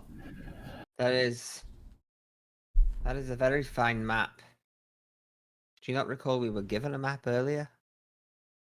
I assume the map was to Amber Grove, not of Amber Grove. A regional map rather than a. The first Yeah. one you were Town given was the regional map to guide you here. Yeah. Then Yeah. what Corbinian then I Inventari's would've known created is like The local map. Town map. yeah. Yeah. Right. This well, is they're interesting. yes. We did all this on just a glance around the town. I never forget where I've been. Vilja's gonna point her bony, pale finger at the big drawing of a structure. So this is the temple then, Corbinian? Correct. And then she draws with her finger a line to the closest victim, and then to the next one, and to the one outside of town. Does that line indicate something like a path of escape of some kind? Make a investigation or survival. Can I assist him with that? Yeah, That was what I can use advantage. 17 survival. You look at it and draw in, like you say, from the temple to where it is. Like they kind of fall more or less in a straight line, just off into the like towards the west of town.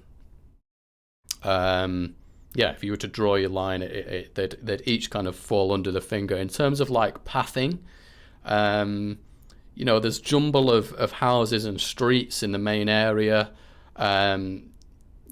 It doesn't seem to reveal anything in terms of any like one particular path. It's just like, blocks of houses, streets, and then as soon as they're done with where the farmland is, it's just open farmland. There's no obvious destination, but it is along. No, like if you were to if you're thinking about dragging it from a line and carrying on out of town, it's just fields out there. It's fields of crops. There's no particular like. Okay, but ignoring the streets and buildings, you said if I just put a ruler to it, it would more or less go through all the points. Yeah, more or less. And she points to it and says, okay, this is a hunch, or whatever did this could possibly go through buildings and walls and whatnot. Doesn't need roads. I wondered if it could fly myself. Oh, well, flying, that would have been noticed. Villagers said nothing about that. Actually, if it could go through things, that would explain how it got the tailor within her shop.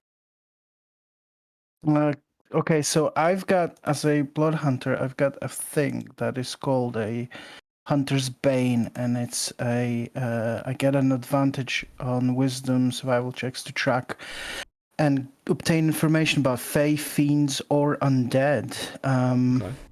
And any roll that I could do to maybe think of a creature that is either ethereal in some way or pass through walls and also has the petrify thing going on Yeah, for I'll let you take your pick. You can have survival, nature, investigation, history, insight.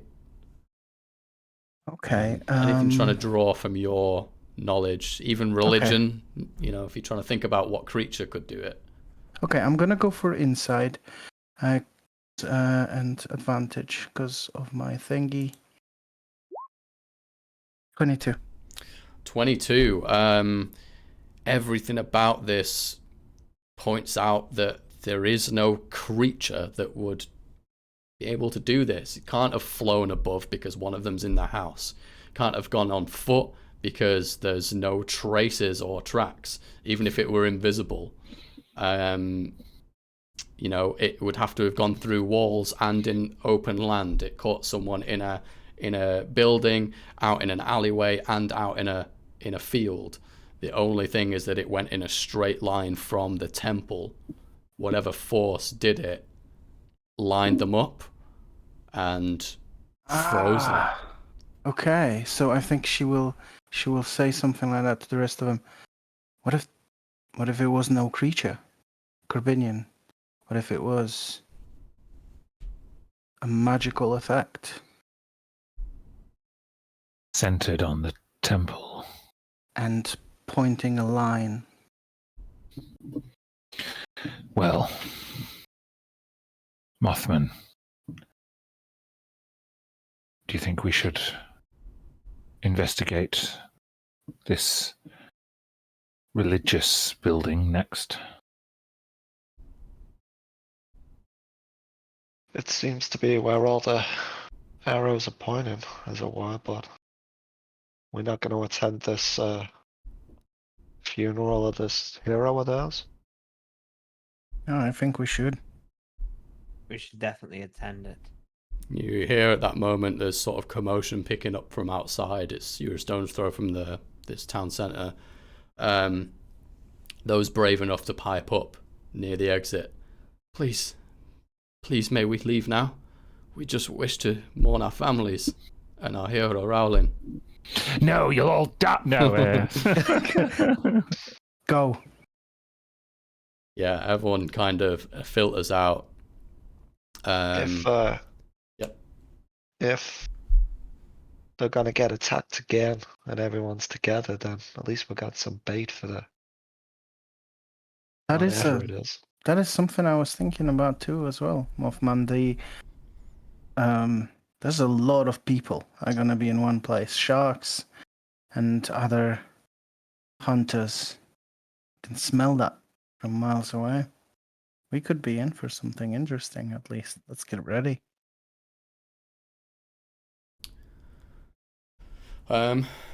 Yeah, so yeah, you go outside. You Before walk we down go your outside, road. sorry. Yeah, go on. Yep. Hang on, I'll just be like, Corbinian, what is this? and I'll point my spear at Gladys. Lower your spear, Leonin. This is my creation. Meet Gladys. He mutters something about if he was going to attack you with his spear, you wouldn't see it coming. And there's reference like, meh. She's ugly. Anyway, if we are going to prepare ourselves, there was something about those statues, something distinct. The tailor woman seemed vain, and her expression was mournful. The man in the alleyway, some kind of rogue or thief perhaps, he was angry, frustrated. And the commoner in the field, he had a look of pure fear. I know this look well too. Your wife gives it to you every morning, doesn't she? I'm not married. Corbinian. I already told you I walk a lonely path. Why you bring that up? Anyway, whatever this thing... Sorry. Good information.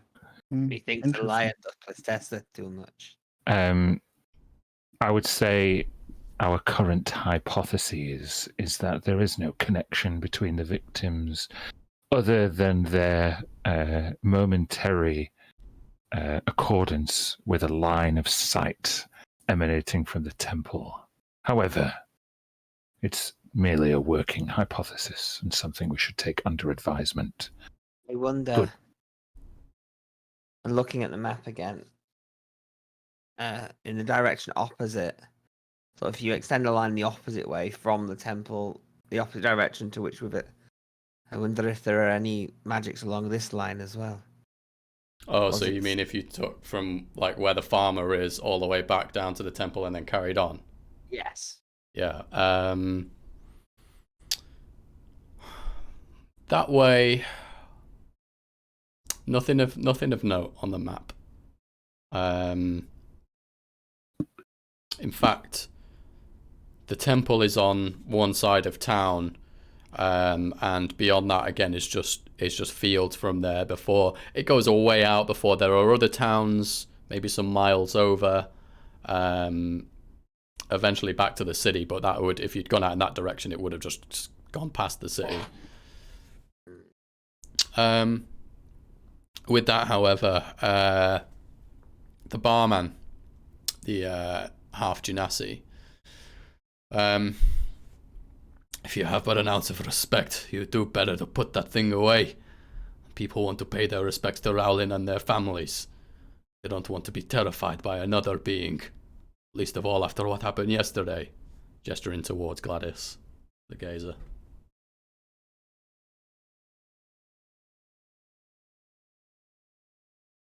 Apologies, I got a little got a little cut out then.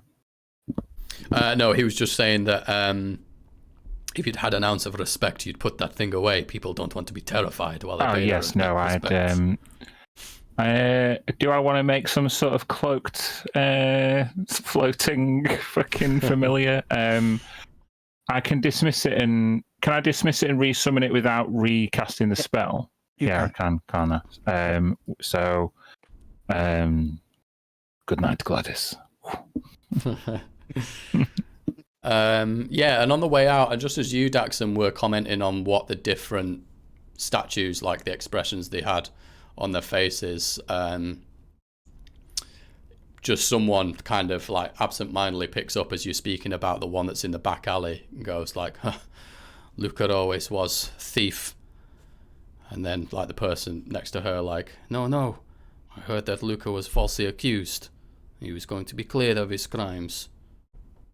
Anyway, you go outside and yeah, this commotion picks up and people are gathering around to pay their respects. And Lord Farland is there. He gestures towards who looks to be a cleric, an elderly, kind of bald-headed aside from some curling grey wisps that sort of trickle over his ears, slightly crooked glasses, the top a slightly more crooked nose, a posture that's kind of lurched forwards as though he's spent many of his years leaning over a desk.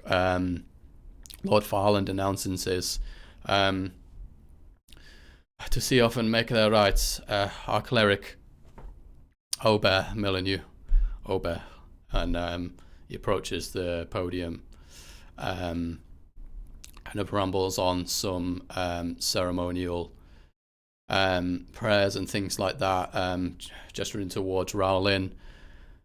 May you find rest in Elysium, as we have found rest protected by your righteous hand.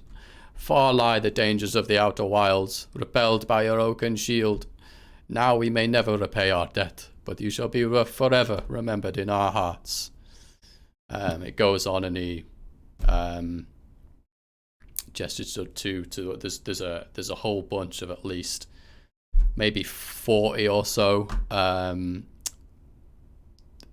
sort of like memorials carved on wood, people's names, flowers, like candles around them. It's dark now and the whole scene is lit up with candlelight and torchlight. To those lost during worship to Chontea, we pray that your path be bathed in the warm sun of the Lord of Light, and that a divine mother welcomes you with open arms. Your devotion lives on in all of us. This carries on. Some of the people, so you have some of the guards are around you, kind of ready to just help out, escort you around, accept any orders you might give. You've got Ventari is alongside with you. She joins you. She seems receptive to Corbinian, your offer to kind of get a bit of respect in the king's eyes, and maybe use that for leverage to get a bit of coin. You can also see a red-haired woman. She's quite tall, human. She carries herself with a very confident posture. She's wearing fine robes and jewelry, besides the tailor, the finest of all the garments here anyone's wearing. And beside her is quite a muscular man. He's only a little over 5 feet tall, thick hair and bushy eyebrows, a thick black beard that looks singed at the edges. He's wearing kind of leather armor under some a little bit ceremonial robes, but he doesn't look dressed particularly formally. He's kind of smattered with soot. And yeah, beyond that, the cleric doing the reading, and the mayor is there, or the Lord Farland is there. Is it quite obvious, DM, this is like a Lathander-like ceremony? Lord of Light, you said? Yeah, so, well picked up. He also mentioned Chontea, which is the main goddess that they all worship here. She's the goddess of agriculture. So it makes sense that would be their main focus. Farland had mentioned in his letter, referred to the temple as Chontea's Blossom. That's the name of the temple. But yeah, they do make some mention as well of Lathander, Lord of Light, and make a religion check on that as well. Sure. 18. 18's pretty good. A little bit about historical religion. Chontea and Lathander are thought to have been romantically involved once, their domains overlap as well, being with light and the farming, the growth, and the light that requires. Yeah. As a player, my cogs are turning, but I'm not sure Corbinians would be. Pretty high religion check. It depends what you're thinking.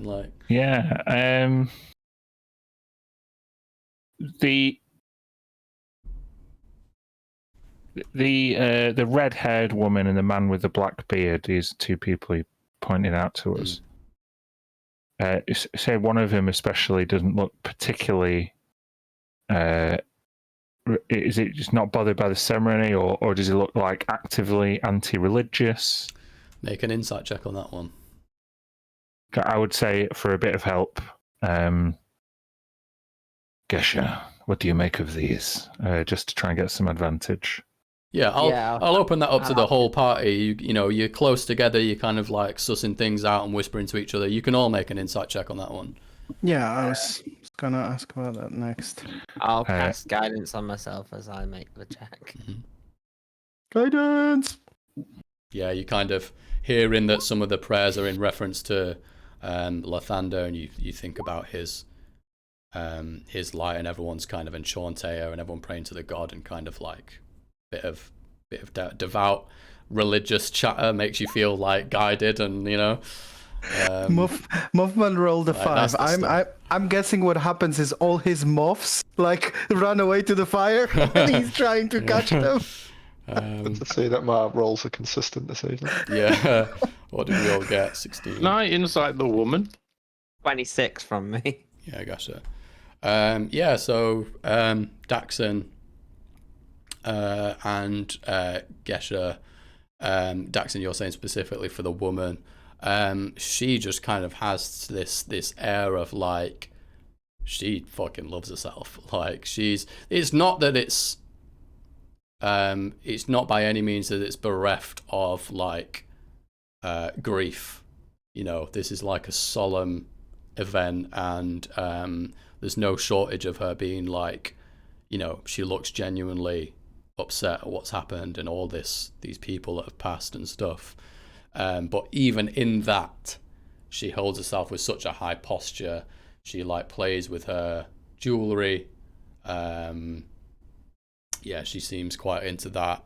And Gesha, I'll say with that high insight check, you can see that the shorter man, the muscular guy, he is he seems to kind of be like grasping onto a little piece of like, it looks like charcoal, or maybe it's like a bit of grubby iron or something like that. And he seems to be muttering his own prayers as he watches. Again, high insight check, like but with that as well, he does seem genuinely mournful over the scene that's going on here. Definitely. Is it mournful, sad that they've passed, or is it mournful regret? Sad that they passed. Yeah. It's just that he's got different gods that, I guess.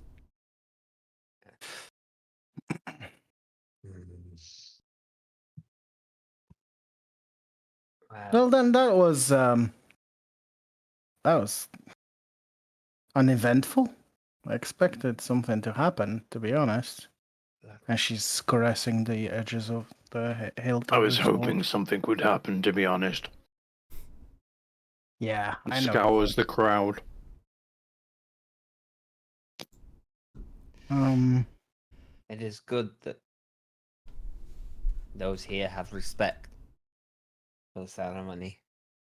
Yeah, sure. Also, sure. we'll just add in with those insight checks. The Obear, the cleric who's overseeing the ceremony, he seems distracted and kind of like rushedly takes himself away after the ceremonies, leafing through some perhaps prayer books and muttering on to himself. You said you were scanning around, Daxon. Make a perception check.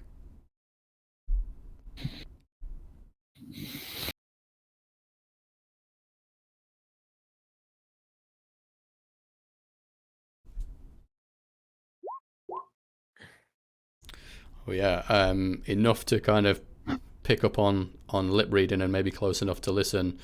He goes to Lord Farland and I apologise, Lord, I must go back to my prayers. If you'll forgive me, I hope that you'll be able to oversee and comfort our citizens here. He looks very distracted and heads off north towards the temple. You see him go into a house up there that's like on the end, closest to the temple. See, at first I was like, wait, so the angel was in the town square and she got dragged away by invisible fiends, and now one day after, everyone's in the town square having a celebration. I wouldn't want to be here. Like, of course you'd want to get away as soon as possible. But now you've said he lives next to the temple? Yeah. And nobody, I don't know if we asked this question, to be honest. Nobody went back to the temple after the attack? So from, I can't remember exactly what we said earlier, but talking to some of the guards, well, they weren't the guards. You know, some guards are stationed over there at the temple. Looks like it's been... At the door, though, like not Yeah, inside, you've right? not been over there yet, but Mothman talked to a couple of the guards when you initially arrived. And yeah, they explained that like they'd fought off some of the fiends and stuff like that. And yeah, it looks as though they've basically, from what chatter you'd picked up, like what you can see evidently, they've like cordoned off take a good look over there, and you can see that like it looks like it's sort of a barricaded scene. It's been cordoned off. It's been roped. The gates have been roped off. There's guards over there. Yeah. Okay. Well, Villager will say to Leonin, people get used to. Not hunters like us, but people get used to where they live. They won't leave until they absolutely have no other choice, you know. So yeah, it's weird, but they're just not scared enough yet, I guess. That's I think we need to speak to the Lord again, and try to establish the order of things, because I'm not 100% clear on what happened in what order. When did the angel arrive? When did the hero arrive? When did the attack happen? All that sort of chronologically. I think it'd be useful to ask a few more questions now that we know a bit more, maybe? Yes, I agree. John, the body, the bodies, the blessing, where are they? You said earlier there was no graves for them. What's happening to them? The implication is that because the temple is overrun, they can't go and bury anyone there, where they ordinarily would, either around the grounds or within the temple. So yeah, like Farland, when you got here, basically said like, we can't retrieve the bodies from those that died within the temple, and we can't bury those that we do have, including Raolin, because the temple is, it's not been cleansed. I would look for somebody in charge and ask them. Bodies need to be interred. What is your plan for them? Who are you asking this to, Farland or? Farland or whoever's in charge. Yeah. Aubert assures me he has done everything he can to put their bodies at rest and protect them from evil. But alas, what can we do? We have nowhere to bury them, nowhere blessed, no sacred ground. You could burn them. He has a solemn look. It's something I have considered. But please, our last resort. We should hopefully reopen your graveyard if we can investigate what's gone on. For now, amongst my order, there is a spell that should assist with your cleric's work to ensure that these poor souls are left to rest. If you would permit me to cast. Very well.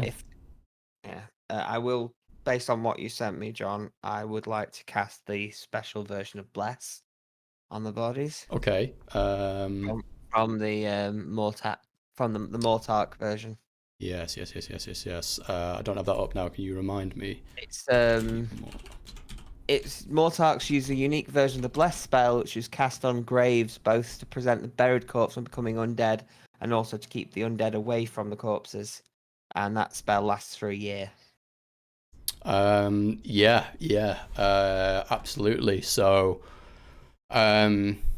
you go to this this ritual, and you begin to cast this great spell, which the rest of you had watched some kind of expertise going on here. So describe it. How would you've got like there's this stage, there's several like kind of coffins and memorials, some bodies of people that died in town, others are just memorials, and then in the middle is Rowland's grave or coffin. So I would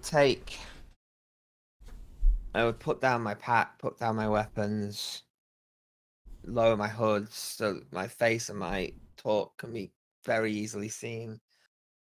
I would start speaking in Celestial and call out a prayer to Balance and to Kellenvor. And as I do so, my eyes glow with an ice blue. The gem the gem starts to pulse on the talk, the sigil of Kellenvor, and I take a small vial of holy water out and inscribe the symbol of Kellenvor on each of the coffins as I walk past them chanting in Celestial. As I complete each coffin, the whole coffin glows briefly with a golden light before fading. This is a protection spell of the highest order. Yeah.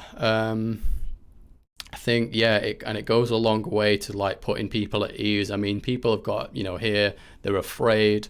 They had, they just want to bury their families and then, yeah, maybe like you were saying, maybe leave afterwards. They have little hope left, and it really puts more hope in them that like their loved ones will be protected, and that maybe you guys are here to like really to help, and looks of fear and suspicion turn to looks of like hopefulness towards the party from the townspeople. I would look around at this change in mood given our cleric's intervention, and I would say to Vildra, it looks as though religious ceremony and pantomime, even though performative gestures, have their uses, at least on the populace's psyche. They need to have hope. They need to have hope because otherwise they have nothing. So that's what he's given them. I guess I've seen that before. But you're right.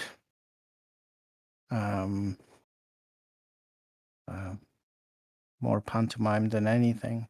Though he clearly has some skill. And he should be useful if the whatever's inside that temple is of an undead nature. I would wager that his skill comes from his hours of dedication and commitment rather than being bestowed by anything on high.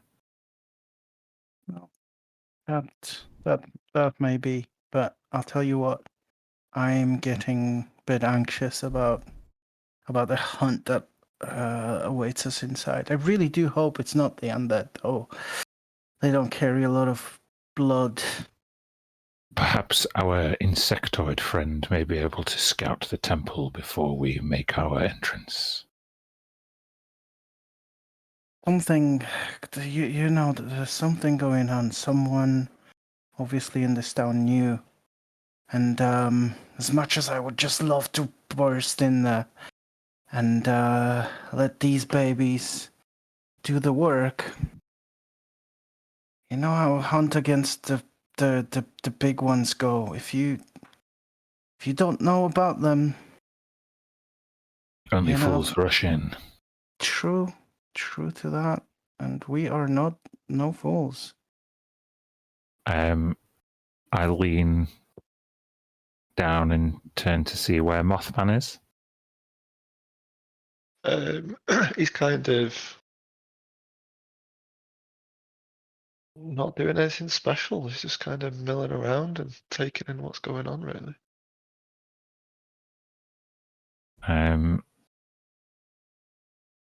You want me, Corbin? I see that your flock is particularly fond of staying close to you. But are you able to compel them to reach places that we might not and investigate things that we may find more difficult to access?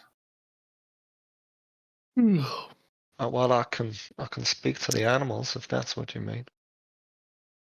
Ask them what they see or feel from the temple. We must approach it with much trepidation. What is it exactly you're after? You want like a lay of the land, or you want to know what's inside, or? More the latter. Any information would be useful. See what they can find for us. Okay, well I'll head up that way, I guess, but I ain't going in there on my own. You know that. Of course. Sure. We have your back, Mothman. Need to speak to a few people too. The cleric, for sure. I'll go scout out and see if I can find anything. I'll come back when I know more. Yeah, sure. Maybe you could lead on the questioning of the local cleric. There's probably some subjects you guys can connect on, I guess. Yes. Um, Although the practice of the different gods vary, some things remain the same. I'll ask the Lord the questions that interest me, and I guess there's that guy as well that maybe we could talk to. Someone wants to.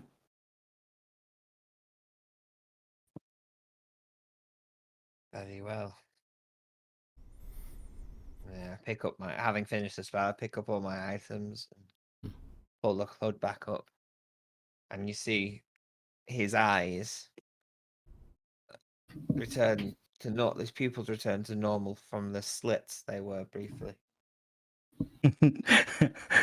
Gareth's got a fetish with the eyes. It I did that before Dan did his thing.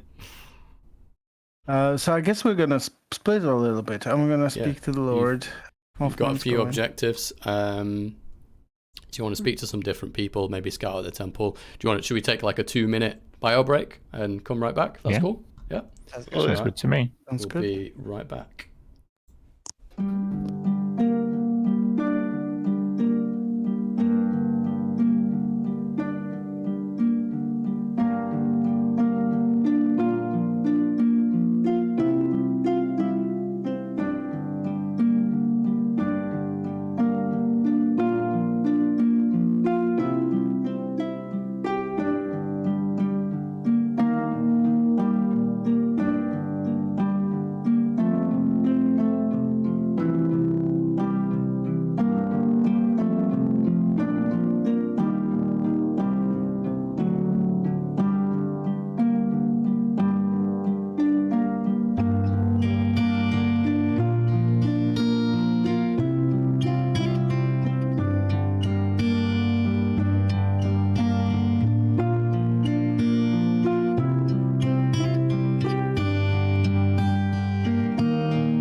right, welcome back. So, after a bit of, attending this funeral and this ceremony for Rowling and the townspeople and the devout that had been slain in the temple the day before,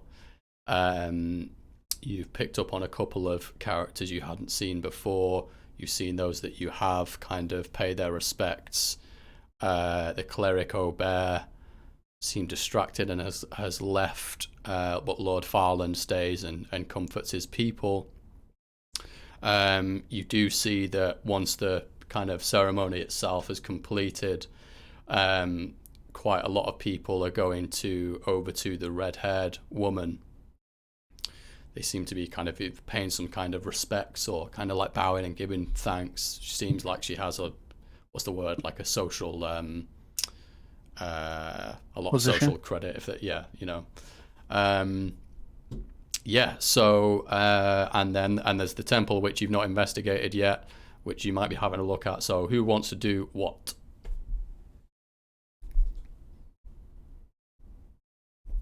I want to speak to the cleric. Okay. I want to speak to the Lord Farland. Okay. Gesher, you kind of follow off where you saw the cleric go. He got off quite rushedly after all the commotion, and headed towards a building closest to the temple house. So you can go and follow on there. Is that just a Gesher only, or does anyone want to follow on with him? I think I would follow, knowing that Mothman's going to investigate the temple. I'll go with Gesher. Okay. We'll come back to you two then. Vildra, Daxon, what are you wanting to do? Mothman, you're investigating the temple. Is that your plan? You can do other things as well if you want to join in with people. The cleric's house is next to the temple, though. Pretty right? much. It's like the closest one on the edge of town. Yeah, towards the temple. We could buddy up and do that then, if that's what you're doing. Because we'd walk the same way, wouldn't we? So Yeah, like I would hang between Mothman and Gresher and Corbinian. Okay. Vildra, then we'll pick up with you first. You're going to talk to Lord Farland. He's receptive to your arrival, and anything I can do, please. Yes, after spending a little bit of time in your lovely little place. No disrespect meant. I know it's a sad occasion. I just wanted to pick up on some of the things that happened. I'm quite interested in you helping me piece together the order of events. Well, the events I'm interested in are the arrival of the angel, the arrival of the hero that was slain, the attack itself, the petrification, the dragging off of the angel. Just if you could just put them in order for me, that would be amazing. Of course. While you're talking, he kind of pushes you away from, some townspeople are interacting with him, and he wants to move the conversation away because there's obviously a lot of like trauma for them and stuff. He kind of makes it a private discussion. David, a blessed angel, Amriel, she arrived, what was it now, a few 10 days ago, taken us a good omen by the town. All of us had been working so hard, and some had been praying to Chontea for a fruitful harvest, and such we did have. And she arrived, she says, to protect us, to offer her boons.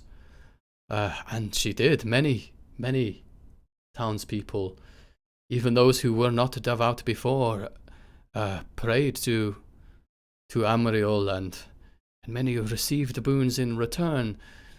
She only asked that she could guide us through the darkness and protect us. Everything was going so well while she was here. The town has made a lot of money, not least by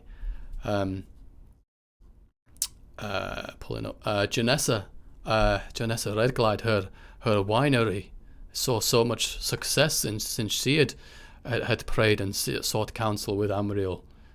The wine she produces now so much finer than before.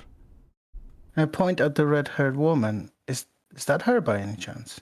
That is her, yes. Though I regret that she plans to leave Amber Grove quite soon. Now she has come into so much money, she has bigger plans for herself in Eagle Haven. So we're very proud of what she's been able to achieve. When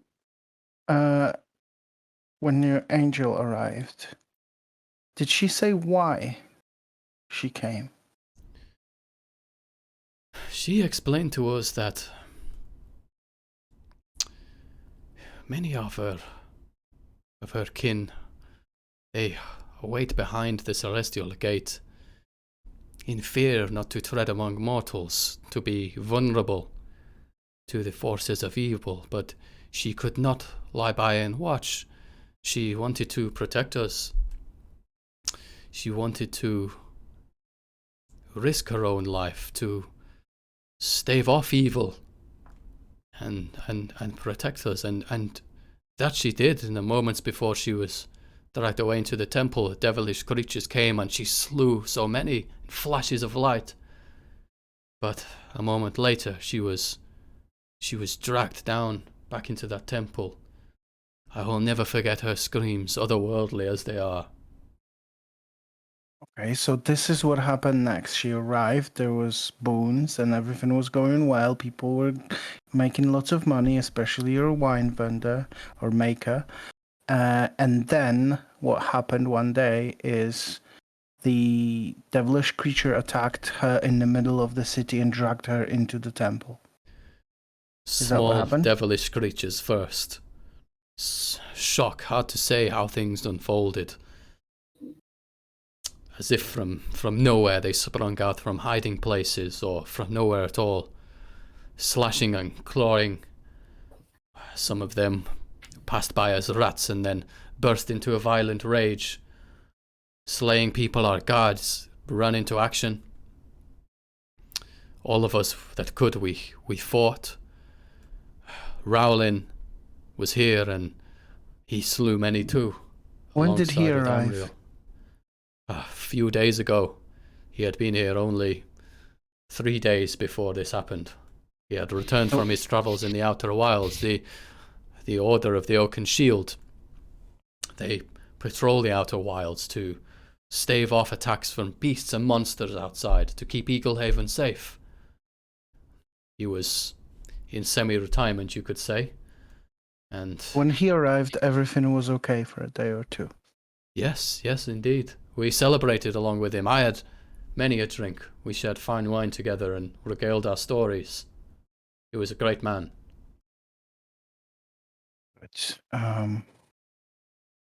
that's good. That gives me a picture. And then after Amriel got taken, was there any other attacks?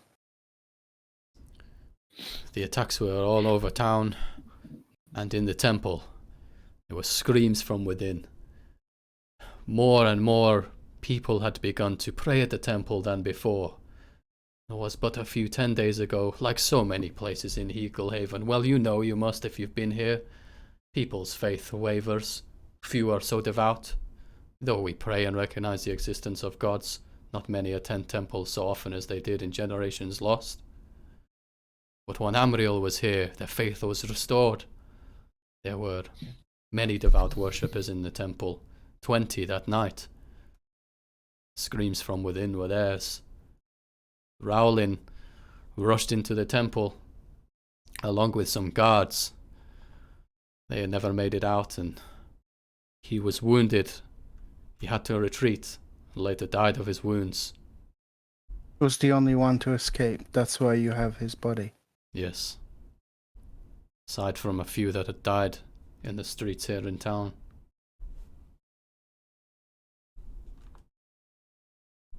Okay. Thank you for the information. Can I ask you just one more question. When Amriel was here, where did she stay? Why? Like for the night? In the temple. Okay. Did she ever ask you for anything unusual, for things that she wanted to purchase or obtain for herself, accoutrement, religious things of any kind? She never asked anything from me. She gave great boons to many of the people here and turned their faith again towards the gods. For me, well, I always attended temple, perhaps not the most devout, but I did not feel that I need to be given boons or gifts that I was to owe to her, to all the celestials, to the gods, my service. And so I never asked her for anything. And she never asked of me. One last thing. The creatures that you were fighting in the city were attacking and killing, and you fought them. Was there anyone else in the town that was dragged in the same way to the temple, as if the invisible force was dragging them, aside from Amriel? No, there was not. I could say that whatever evil force had targeted her. And when did the people got turned into statues in this order of things? It must have been at the same time. Of the attack? Thereabouts. The same time or thereafter when Amriel was dragged into the temple. Where was she? She was dragged. She was here. You look around and like this is like where the ceremony's being held is like in the town square. Using my survival skill, can I determine that this would be in the path of the line that we already established? It's not. It's not. It's more that's like the temple direct down the street, down Main Street, whereas the lines of the statues kind of skews off at an angle, because it goes into like the houses that come off the main street and so on. Yeah. Okay. Yeah. That's fine for me now. I'll go and try to speak to the winemaker, but you can go to others now. Yeah, great. So we'll pick up then with everyone. Pretty much everyone else is going to the cleric's house on the way towards the temple anyway. Yeah. Yeah. So yeah, you get there, and try the door. It's locked. I'll try and unlock it with my thieves' tools. Yeah, go for it. Make a check. It's this plus 3. Oh, only 7. It's not a tough lock, but unfortunately, thieves' tools just didn't do it today. Anyone want to knock before I knock this door down? I would like to see you batter it down with your head. Fuck it. I'll headbutt the fucking door. yeah. Make an athletics check. Or you can do it if you've got any kind of gore attack or whatever. It's a damage roll rather than attack, but yeah, I'll just make an athletics check. Which is only 9. Ah, my fucking head. Someone knock. I guess that is a knock. It counts as a knock and there's no response. Can I don't want to keep repeating the same thing, but can I try and... Are we forcing our way in? And force it down, yeah. Rather than make numerous checks. Or, well, make a check, because you never know. You might be like a crit and blow the fucking door off its hinges. No. Okay. With time, with enough of you, Corbinian and Daxon, you unhinge the door, take it down. Yeah, there's no commotion inside and no one's here. You look around and it's a modest house. It's on the north side of town. It's closest to Shantaya's Blossom, the temple. The house is meticulously clean, abnormally so. Every item on a shelf, every piece of cutlery on a table or in a drawer is placed with absolute precision, perpendicular angles to one another.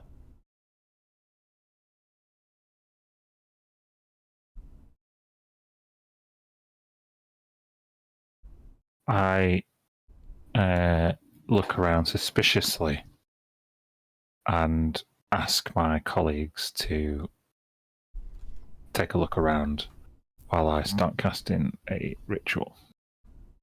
Okay. Is this normal? Is this how people live? Why is everything so clean? Where's the dirt? It's As you giving me start the casting creeps. the ritual, ask, detect magic? Yes, that's what I'm doing. Now go and do something else. Check if you were casting a different ritual, he could have cast that, you see. So the other 4 of you then, if you're looking round, let's have investigation checks. I would like to look for trapdoors specifically, and something like out of place. Like if everything is absolutely pristine, Yeah. then I want to find the one thing that's disturbed Nice. and Okay. pristine. Gav, I cast guidance on you. Cool. I need it. Hmm. See? Yeah. Do you have advantage for some reason there, Gav? No. It has Is it rolling? blanked out the initial roll.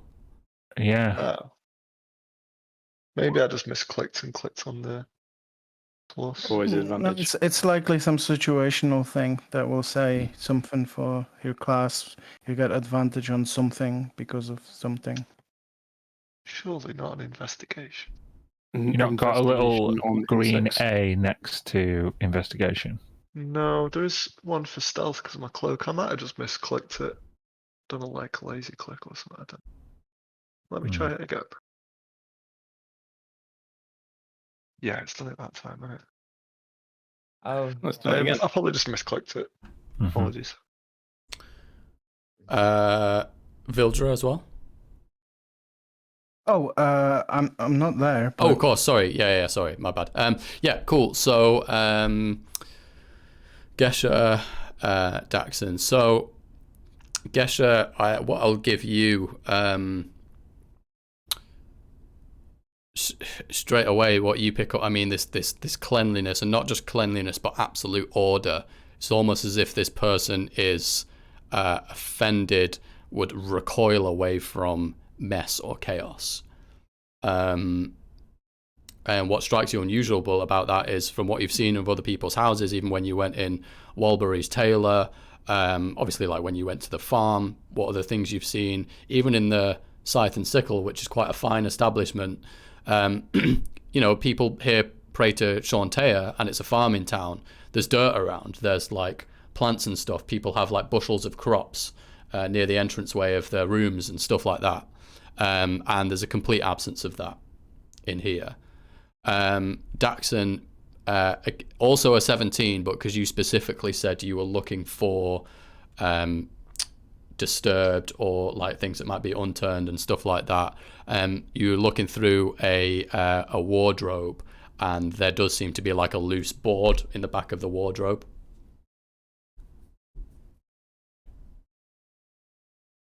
At the back.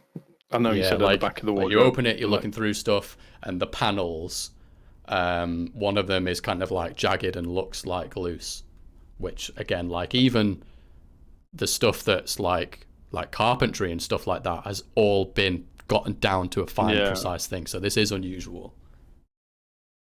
Does it move to the side? Can I interact with it? Yeah. You're a strong character, so I won't even make you check. Like it's easy enough to dislodge. And behind there is like a lockbox.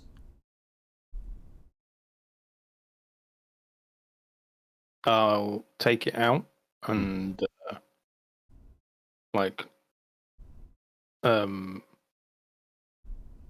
carry it over to Corbin and wait for him to finish his ritual. Yeah, probably I'll will hold finish by now. back. And your ritual is detect magic. Correct. Let me just check, because I don't think there would be anything in here.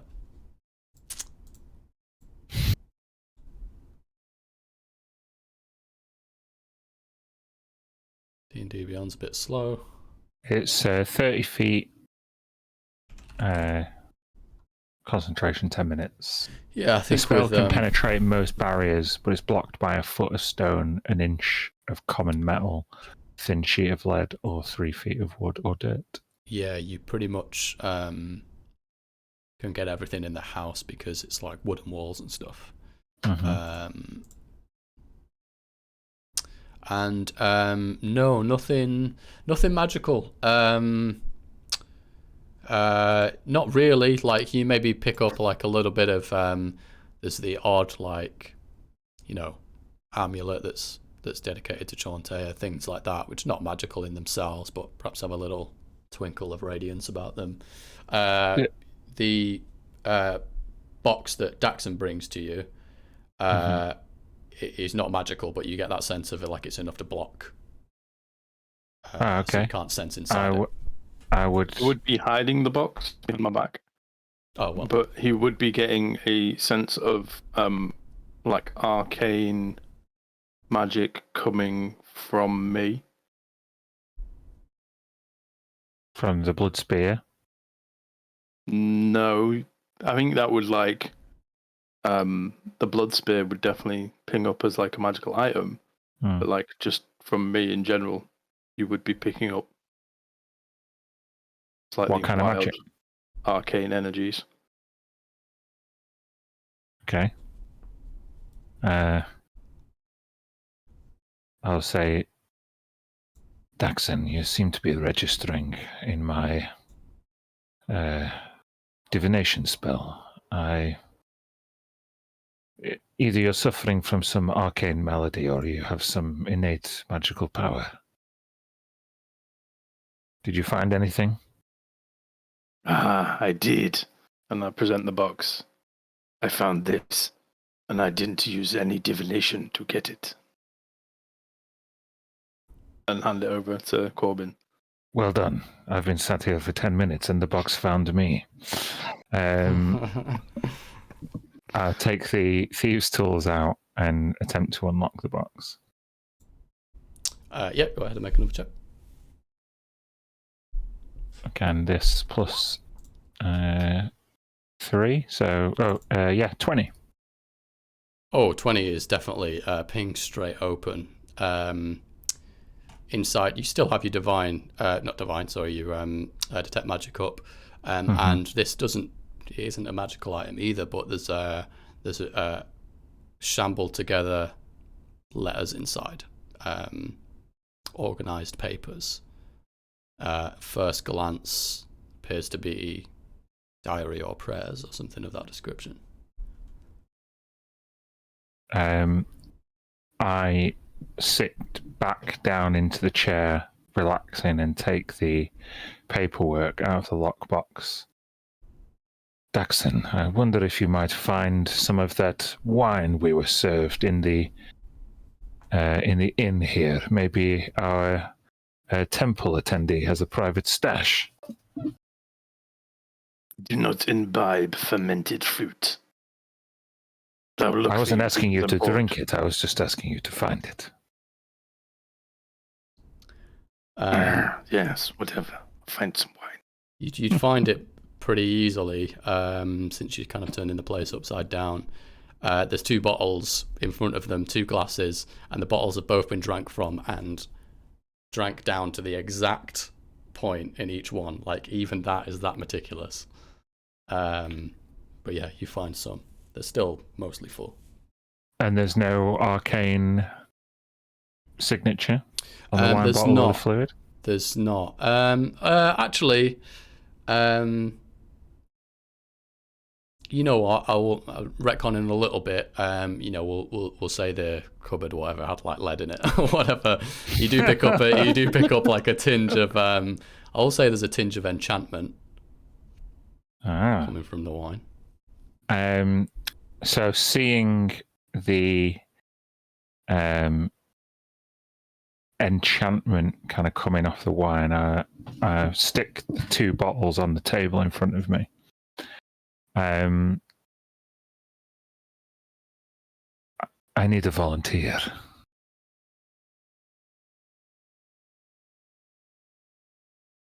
What do you wish of me? Gesher. I assume imbibing wine is still part of some religious ceremonies. Indeed.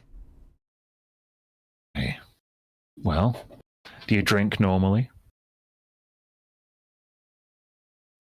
He's supping on his wine flask. So, you saw me drinking not an hour ago. Yes, but that may have been just to fit in, or not something you usually do. Not usually fine wines, more cheap Okay. ale, but drink is drink. Daxon, what about you? Do you partake? I have already answered that question. Oh, you have. I'm sorry. Well, would you partake for the purposes of a little experiment? No, it is against my religion. Oh, then the Mothman will have to do. My insect friend. I wasn't sure if your physiology would make you a suitable participant. You have to control as many variables as possible. However, we have little time. Would you volunteer for an experiment? Well, it don't look like no one else is gonna. So, standing Mothman and Gesher on the coffee table with the 2 identical bottles of wine, both giving off enchantment magic, I cast Purify Food and Drink on one of them. Yeah, okay. Can you pop the description? It says all non-magical food and drink within a 5-foot radius sphere centered at a point of choice is purified and rendered free of poison or disease. I put them 5 feet away, or 10 feet away, other side of the coffee table, and I cast it on one of them just in case. Okay. My detect magic is still up, and I've not done this as a ritual. I've done it as a spell slot, so I can do this quickly. But yeah, I basically want them both to partake, and I want to observe their effects and detect whether they become enchanted and how their behavior might change. Okay. I was hoping that one of them will be disenchanted. I can make some sort of comparison. But hey, they might both get enchanted now. Who knows? Mothman and Gesher, do you partake? Yes. Each of you make a wisdom saving throw. I knew it. Hey. You see that? They're making a wisdom saving throw. I was right. This was correct. How have you got advantage again, Gaff? I think I'm You just must have always roll with advantage on. Yeah, That must remove be that it. shit. You So can a 10 put it and a on 20. always I roll wanted twice, one though. of you to pass and one of you to fail. That was that was the wholly point of the experiment. So I'm happy about Well, The Mothman, DC's 10. it's delicious. You really want another glass. I'll just take another glass. that. Just downs the whole lot. If I really want one, I'm not going to ask permission from any of these Yeah, guys, am I? Make another wisdom saving throw. Ah! Still just doesn't. Quenching the thirst doesn't even come to it. It's just so enjoyable, so rich. Like no wine you've ever tasted. You just need another one. This is really good. As he I'm goes to loving pour it. the 3rd glass, I'd like to knock it off the table. What the fuck is wrong with you, man? Do you need me to make a sleight of hand or something? Are you trying to? If you see it, are you trying to catch it? No, as he's pouring it, I'm just gonna. No, you're Get knocking it back off. and- Is Mothman trying to catch it before it Oh, right. knocks off the table? Yeah. I'd Yeah, make resist, yeah, a wonderful. dexterity saving throw. Oh yeah. Now he It's gets a quick. good You roll. knock it and bam, you grab it, take another swig, make another wisdom saving throw. Oh yeah. Yeah, it satisfies you. Amazing, incredible wine. I've been taking notes this whole time. Yeah. It's good, this. Gesher, Aye. how was it? That one sip you had? It was fine vintage, good wine. Yeah, it would have still tasted of the highest quality, but you'd perhaps not in a normal sense enjoy another drink because it was fine, but you don't feel compelled to do so. Gesher, Has do you- Gesher still got a glass on the table? It's in my hand. Yeah, he would be holding it, I guess. I just go like to the nearest piece of furniture and start scratching it. Um, Can anyone Gesher, claw do you that? not want the rest of that wine? I might save that for later.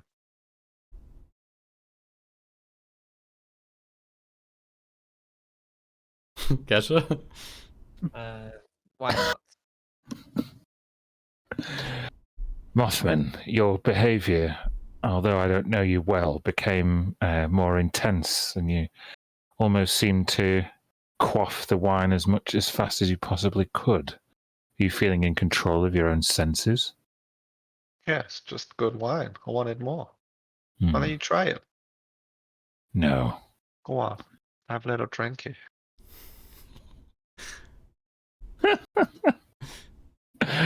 um, I mean, I've not observed him,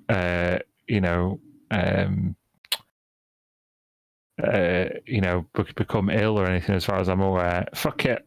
I'm just going to take it, have a sniff, and have a drink. Yeah, You make a drink wisdom it, saving throw. You drink it, Corbin, and I'll watch you while you drink, and you can see how creepy it is. Oh no, sorry, that's the wrong one. Yeah, now It's a 9. come to think of it, like you have the one glass and you could just do with another. Hmm. You see? It's good shit. This is better than I expected. Oh no, sorry, I keep pressing the wrong one. I'm good at D&D, me. Yeah, you have a 5 for a Another wisdom one save. still. Surely we've nearly finished 2 bottles between us now. Yeah, like it's getting to the you've had like a glass each, glass and Mothman, then you had an extra 2. You've had a couple. There's only 1 or 2 glasses worth left. Have you ever broken into a vicar's house and got absolutely wasted? Haven't we all? Yeah, you'll have to make one more. Yeah, if you grab the last, Okay. How about 17? Yeah, it's finally enough. Boy, it really did take you. What point con saves? I will say at 3, which is what you've each had, both of you make a Constitution save, and we'll see if it's going to affect your dexterity. 14.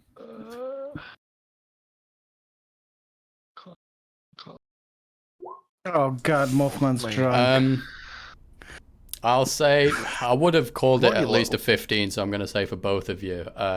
You don't have to be like wasted or anything like that. It's going to affect any dexterity-based checks or saving throws for the next hour. Oh, cool. Just before I go and stealth check out the chapel, yeah. Yeah.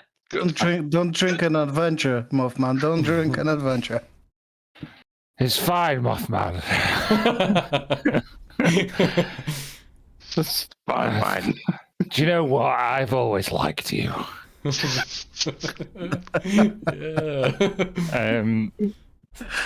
I mean, if it's only going to affect dex checks, then I still feel fine in looking through the notes and the things that Dax brought me. Yeah, I might take an extra 10 minutes just to have a look through those and maybe pass them around if there's multiple checks need to be made. I'd like everybody's help. This is pretty straightforward because there are prayers here. I mean, what effort was made to hide them was behind the locked box, which you've gotten past. This one particular recent kind of this prayer or confession or whatever it is draws your attention. It's written in common. I am a carnal, organic anagram, human flesh instead of written letters. Unworthy, I am embroiled within her sacred embrace. I beg to eradicate the pre-present me, to unravel unto the sacred words I am, and become a living prayer in service of her cleansing light. Another verse goes on. Sometime later, I tear my worldly useless skin, stripped of congenital flaws, human, once astray, made divine, my incandescent revelation, coursing light unto a world of darkened forms. Disciples, come join with me to save a failed humanity. It's fucked up. It's fucked up. I pull the text closer and inspect it. Corbin is used to reading fucked up, repugnant shit, Yeah. and he enjoys it. He says, "This is incredibly well written." However, I think the person who wrote these scripts may have been, for want of a better term, batshit crazy. What gives you that impression? Oh, you know, something about becoming a carnal, organic anagram. I don't even know what some of those words mean. Exactly. With the suspiciously excellent wine and the prodigious writings that seem to have been constructed with a malintent, I believe we need to track down the vicar, and I guess there's only one place to start. I recognise that from somewhere, but I don't know what it's from. So I'll hold my hands up. These are repurposed Meshuggah lyrics. That's how you do that shit.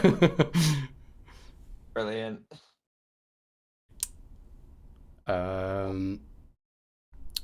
Okay, so you find this out. This is messed up. You find out about the wine and kind of discern its true nature. Just popping back to Vildra, there was more you wanted to carry on with over there with the townspeople. I wanted to have a chat with what's her name? Janessa. Yeah. The winemaker. Yeah, okay. You sure you want to go off and have that chat on your own? He doesn't know anything. She's right there. What's the worst? It's true, you don't know anything. Yeah. You approach her. She's surrounded by people that kind of seem to be looking up to her, offering thanks. As you approach, you pick up on bits of conversation talking about we wished you wouldn't leave for Regal Haven. I know that we live in this humble town, and now you've become embroiled with riches, but please won't you stay? And she's no, I'll come back and visit and stuff like that. And she's got all this jewelry and stuff like that. You go to approach and she kind of looks a bit, your appearance. Oh my. Oh, hi there. I'm new around here. I can tell. Are you Janessa? Janessa Redclyde, at your service. Nice to meet you. I'm Vildra. I've just spoken to the Lord Fauneland about you, coincidentally. About me, I really am the talk of the town, aren't I? Definitely seem to be. Look, I just wanted we came here to try and find out what happened, really. And I was just talking to the Lord, and he was just telling me about Amriel and how she came in and provided blessings for the town. That was pretty fortunate, wasn't it? Amriel, I do wish that you save her. We're gonna try. She means everything to me. We all owe so much to her. Does she? What was it that what was it that she did for you? Because I'm trying to understand what her role in this was, but it's kind of mysterious. Like so many, she blessed me for that which I asked for. I'd always wished to create fine wines and make my fortune. I wished for precisely that, and it was not days later that my grapes began to grow to twice the size, to smell so incredible, and produce the finest wine. You've seen all around how popular it is. Everyone drinks red Glide wine now. Yeah, I've tasted a bit, and it was very good. Thank you. You understand, I don't attribute all of this to Amriel. It is my skill and my experience that has done most of the work, of course. Just needed that little push, a little bit of fortune that Amriel provided, and here I am. I've made a great sum of money. She's like, sounds like proud of it. She's not shy to show off. Like, she's got flashing jewelry and stuff. Sending bottles to Eaglehaven to the finest parties. Why, next time the Flowerum Cloud Endo, the Fauchier Ward Ball, will be held, it's my wine that will be served. That sounds very fortunate. Did you tell me? Did you go to her asking for this, or did she come to you? Oh, I went and I prayed at the temple. I prayed to her feet. I met with her like so many did, and she restored my faith. Yes, I asked of her to help me, and she gave me what I wished for. I would like I would like to look around and give like appearance of being suspicious to her, and just say, look, do you think we could just have a word away from the people? You're quite important and know things, and I've got some things I don't want to say out loud where others can hear. Only the important ears should hear this. Yeah, definitely with your kind of sucking up to her sense of like pride and everything. She before you do go off, the stout muscular man, little over 5 feet tall, with the dark hair, bushy beard, singed, comes up alongside her, arms crossed, and, is she bothering you, Janessa?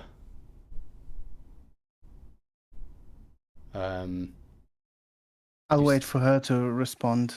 Yeah, she like puts her hand on his shoulder and, oh, no, like your plea to her, like sense of importance has done its job, and please just why don't you watch from afar? We have a private, important conversation. These warriors were sent here by the king, so she wanders off with you, and you can have a private moment. Yeah, as we walk, I'll let her go forward first, obviously, and when we just about to get to where we need to be, out of earshot, I want to cast my second detect thoughts. Yeah.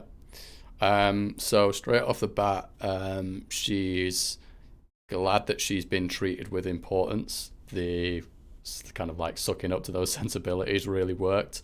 And you get this sense that like there's a strong background sense of like there is mourning here, there is like pity and sadness and grief over what's happened that everyone has, but she's kind of roiled up in this like sense of importance that's quickly become over her, and now she has this opportunity to speak to someone who was sent by the palace in a position of importance, and she's she's very into that. And as soon as that first brief flash of the surface thoughts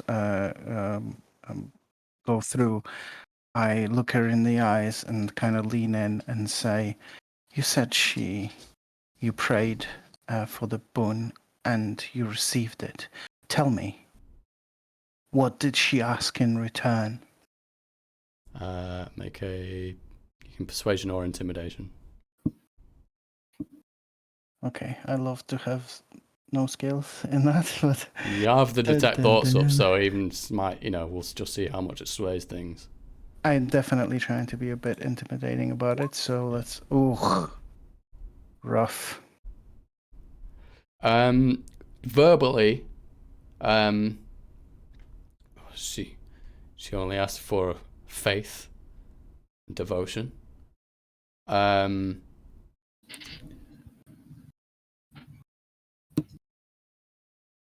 Detect thoughts wise, why should I go into it with this stranger, this like turned off from the thought of being like involved with you, being like advantageous to a link to nobility, and suddenly like, why does she want to know so much about what I gave in return? Okay, I grab both her arms and I dig deeper with detect thoughts. What's the save? It's a wisdom, I believe wisdom 13. That's what it was earlier. She succeeds. Get back off me, Dacron! She shouts out, and the guy that was there before, he comes running over. And I step back and say, sorry, misunderstanding. I thought you were falling. I just wanted to stop you from falling down. Well, I wasn't falling. I've had enough of your questioning. I'm returning to the ceremonies. And they both kind of scowl and walk back towards the people.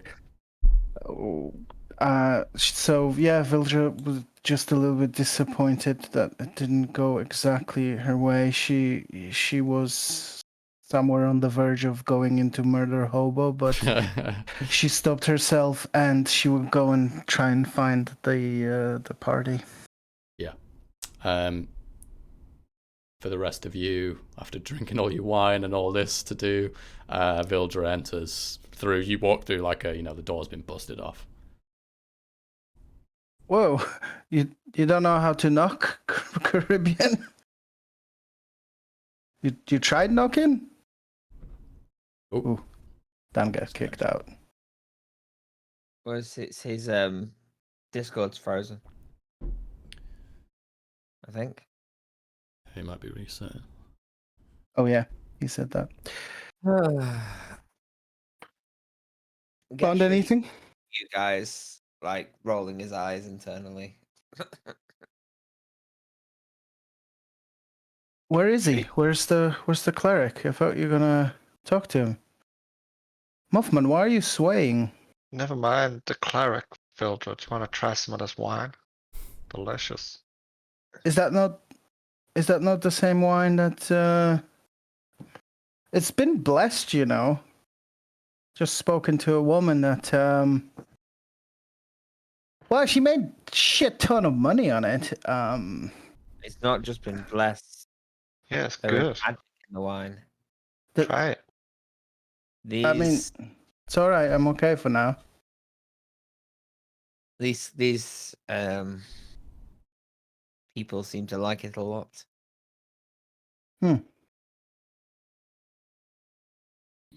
Sorry about that. That's all right. Just been talking about the wine for a second after I came in, and it's brilliant. Yeah. Where is he? Where's the? You didn't find him. See, where did he go? I thought he went to pray or something. No, he didn't go back in there. The temple's like off limits, isn't it? I'm going to. Is our ranger friend You're gonna still with tell him- us? Yeah. Oh yeah, what happened to that NPC? She didn't like follow you so far as you last were with her like grouped together at the actual ceremonies itself, and then as you went off to do further investigations, she's not necessarily stuck around, but you can find her easily. Oh, I was going to ask whether she had noticed anyone coming or going to the temple since it's been cordoned off. But I guess I wouldn't do that right now because she's not here. So, no, I'd just say maybe that's where they went. However, I've noticed some troubling writings. Don't believe that he's really singing from the right kind of hymn sheet, so to speak. What hymn sheet do you think he's singing from? Well, there's definitely some dark presence here that may have preyed upon the relatively naive peoples of this town, promising them wine and salvation. But what are we talking like? Undead, demons, fiends, fae? Whatever F's are there. Sorry, this one's. He said this one's getting to you for sure. It could be any of them. Let me go on. I would say, with this knowledge, a slight knowledge of infernal, I would say usually people entities that make deals are infernal in nature and rather than demonic. I just wonder what this town has sacrificed in return. Well, that's a very good question. Let me tell you what I found out, and she's gonna repeat what she found out so far, specifically the order of things that happened. Everything was normal. Then the angel arrived out of nowhere, said she wants to help, and she went to the temple. She started to give people boons, including a incredible increase of the farming potential that made people a lot of money, especially the winemaker. Then the hero arrived. He was just passing by, and then the attack happened. Small devilish creatures went all around the town, killing people, attacking. They were fighting them back, killed a lot of them. And the angel was dragged as if by an invisible force, which is what we heard before. She was the only being that was dragged this way back into the temple. Something that the Lord mentioned is that there was a sort of 20 worshippers apparently inside the temple when the attacks happened, which could be suspicious depending on whether or not there was any mass or anything at that point. And then Rowland gathered the whatever militia that was there, went to the temple. Everyone that went in there with him died. He escaped with his life, but he was grievously wounded and died from his wounds. And the Lord's not sure when the petrification happened, sometime around the thingy. And after explaining all this, Vildra says, "This, it smells of something. I don't buy the coincidence. Everything was absolutely fine. An angel arrives, and then the attack happens. I don't buy it that they're not connected in some way." I think the arrival of the angel tipped the scales one way. The arrival of the hero tipped it further. she was giving people things as a part of a mission to help the mortals. I just, you know what? I don't know a little bit about bloodlines and what the Celestials happen, but it just, I'm always suspicious of this. There's nothing in this life that is for free. Everything costs either gold or blood or both.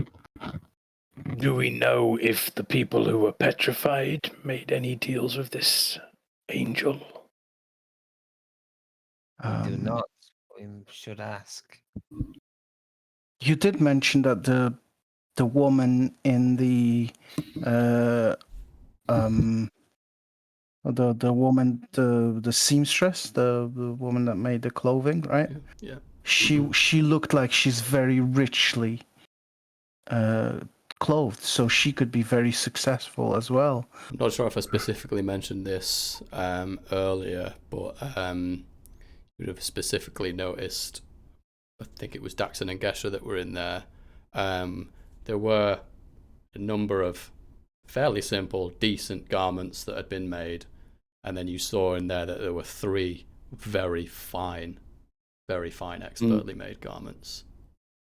So Yeah, and I think you said the one that she was wearing as well was, and the one that she was also wearing herself. Yeah, and she had like scissors in her hand, and she was in the process. Yeah. Was the garments were recognizable for which gender they would go to? Yeah, there were like 2 dresses and 1 ceremonial, typically for a male figure. Yeah, there was just like a mix, and then she makes some like suits, ceremonial. There's like various things that she does in there, but there's 3 fine garments. A couple of them were dresses. DM, for reading the priest's diary, could I get his name? Oh yeah, it was mentioned during the ceremony as well. It's Ober Millenniu. I'll pop that in the chat. Listen, guys, if you are thinking this is demonic and fiends are at play, I can tell you if there's any here. Yes. I mean, that's useful. Yeah. I'll be back in 1 moment. You're welcome to come with me, but you won't like what I do. I'm fascinated. I'm coming. I don't shy away. This is weird as fun. Sure. Yeah, watch this as well. Yeah, we're all fucked up. Kesha wants to supervise this shit. Yeah, shit, man. They're making notes. I'd like to go out to where the scratch markings were that we're dragging back towards the chapel temple. Yeah, okay. And he's gonna bend down to where the scrapings are on the road and kind of, is it just in dirt? Yeah. So, Paved. It's quite like it's more like paved stone actually. And the scratches are so intense that they've scratched through the stone. So as much as I can, I'd like to knock a section out of the stone that's got the scraping in it. Okay. So I can lift it up and cup it into my hands. Yeah. I'll allow that without a check. Some of it's damaged because of the way it's been scratched into. You can take out a middle part and unlodge it. Can I assist him with the mold earth cantrip to help him remove it? Yeah. You literally just take a scientific sample piece right out. Mm-hmm. Perfect. Let me help you. Thank you, Corbin. That saved me some effort. You might not like this next bit though. And he's going to reach underneath his mask and break the seal on the mask at the bottom, just so that the bottom of his chin sticks out. He takes in a massive breath and then just vomits all over his hands and all over the stones. It's dripping out all over the sides, just absolutely everywhere, and it stinks. Worse than a Mothman's ever smelt before. This vomit is repugnant. And then it slowly gives it some time to seep into all the rock. and then absorbs it back into himself. And I am going to cast Primeval Awareness using a spell slot, and Ooh. I'd like to identify fiends within a 1 mile area. That is cool. So what we need a ranger for. There are fiends in the temple. There are fiends in the temple. And he'll drop away whatever's remaining in his hands and spit to the side before pulling his mask back down. Lovely. You were right. There's fiends in there. Mothman, move out the way. Who's that away? And the spot where you just bombed and there's traces everywhere, Gesha points at, and he's gonna just on the area. It sort of glows from above, and it just radiance comes down, and I'm actually just going to cast Sacred Flame on the. Yeah. Literally Burn just it clean. burning it, purifying the area. Cleansed by holy Yeah. fire. Yeah. Well, that's a little unnecessary. I suppose we all have our Vomit ways, sizzles don't we? Well, I think Corbin would have been fascinated by the whole Stench is thing. gone. guess. I The guess. investigations were correct. They're gonna be in there, and I imagine they're gonna know we're coming.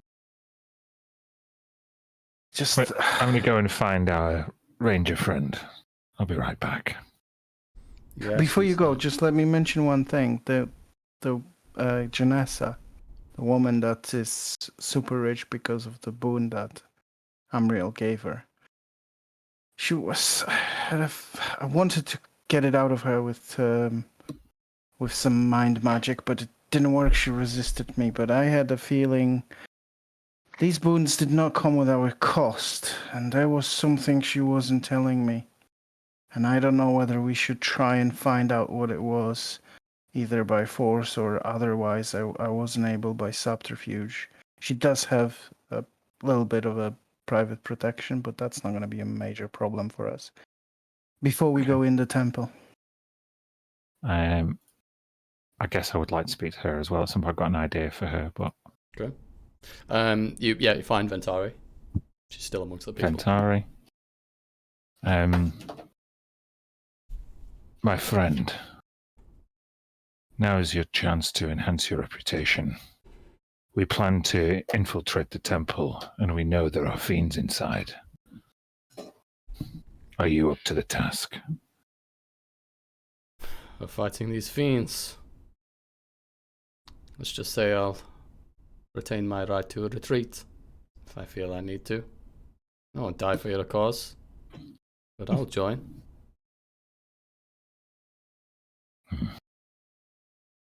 What do you know of Lady Janessa and her entourage? No woman like that is not mine to befriend. All that gaudy jewellery. She thinks so highly of herself, and the townspeople highly of her too. Yeah, for all I know, she's a fine person, but I didn't talk to her much. Her wine is good.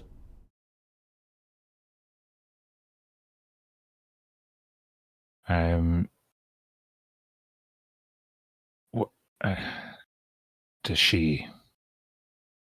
Are there any stories of people crossing her or trying to rip her off, kind of disappearing? Are there any suspicion we should have around her?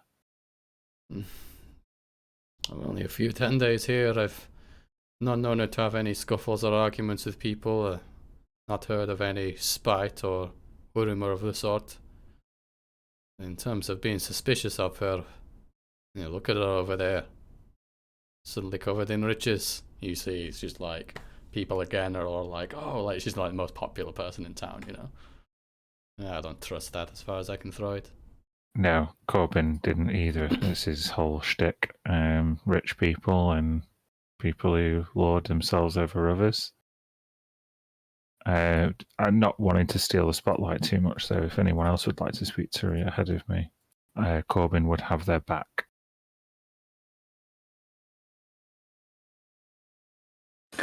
I already had my chance. Whoever would think maybe. I mean, Dax can be pretty intimidating. Yeah. You want me to gut her? Just get it over with now. If it comes to it. But we really need to get the truth out of her before we enter that temple. I'm neither intimidating nor persuasive, though. If one of you is somewhat decent at such a skill, I can. What's your bonus then? Jesus Ruined Christ. my immersion. I can improve your odds somewhat. There is a blessing from Kellamvor that will. It's probably better if she doesn't see me again. She got a bad vibe from me when I was trying to I'm meddle actually in her proficient brain. in intimidation, but it's still just +2 because my charisma is -1. Mine is -2, so fucking go.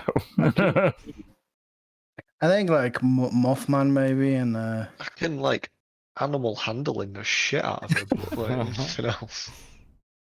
turn her into animal first. Yeah. Polymorph. And we're on. Go on, Dax, see what she's hiding. Cast on Dax on you. As you go over, I will cast enhance ability, Woohoo! and I'm going to give you Eagle's Splendor, That's a great spell.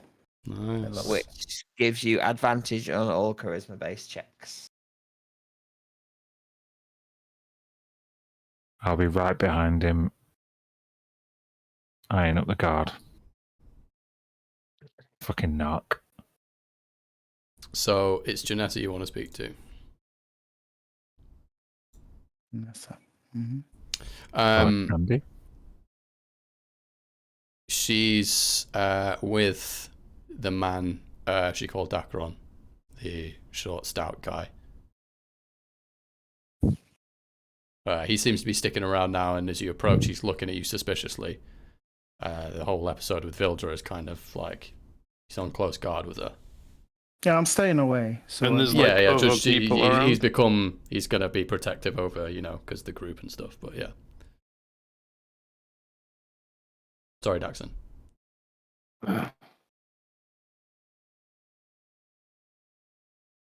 Lady, I am to understand that it is you who produce this fine wine that has the local townships in an uproar, singing its praises. Well, yes, you could say so. I know my appearance is somewhat strange for these parts, but I have traveled a long way across many lands and would be interested in discussing with you possible establishment of trade routes to take your wine further afield. Is there somewhere we could talk in private? Make a persuasion check. Got advantage. Ooh, Poor shit, woman. persuasion. Poor woman. Persuasion. Whoa. 18. Yeah, I mean, it's not particularly high DC because she seems receptive to the idea that she could make even more money. So she kind of like, plays the cards close to her chest a little bit, but fine. Where would you have us discuss such things? I've got the fast traveler background as well, so that actually works in really well with that. You're asking me where? Yeah. So I was asking her where. That was kind of implied, like where we could go in private. Fine then. Back to my place. Dacron. And she kind of nods over to this guy, and he's like, I am going that way. And he's coming along as well. You don't mind if my companions follow along. They are just traveling companions I have met along the way here, and they won't come in on the meeting. That's poor pig. Sorry, that was me actually snoring. Trying to, like She, half snarling, half laughing, and got into a snore. She seems like hesitant, but like with a persuasion check, and because Dacron's coming with, she kind of like gives a nod onto him for him to like come and make sure she's protected and he's there and stuff. And very well. So yeah, you can head back to her place. She's got like a winery. You head there. She invites you in. It's actually quite a simple interior. It doesn't itself look particularly expensively built, presumably because she's only come into her wealth recently. So here's a humble abode, and you can see there's like a lot of boxes packed up, as if she's getting ready to move. So, just to break it down and get through it quicker rather than like role playing the whole thing, I think Daxon's approach would be to, before he discusses the like dotting the I's and crossing the T's, he would want like to see the wine production, and then whilst like try and coerce her into a tour of the winery, and whilst doing that, try and suss out this blessing, and to get to the point of where like, did she have something to do with the angel's appearance, and also ask that question about the other people who asked for blessings and if they have had such fortunes. Okay. That's what the group wanted, wasn't it? Like yeah, and I guess whether she gave something, or something was requested of her in return for the blessing, because that's what Vildra said. She thinks that she was hiding. Yeah. Okay. I'll just we'll get to this. Obviously, it's nearly 11 o'clock. I'm okay for a bit more if you guys want. Or do you want to finish on at 11? We're going to pick up next time anyway.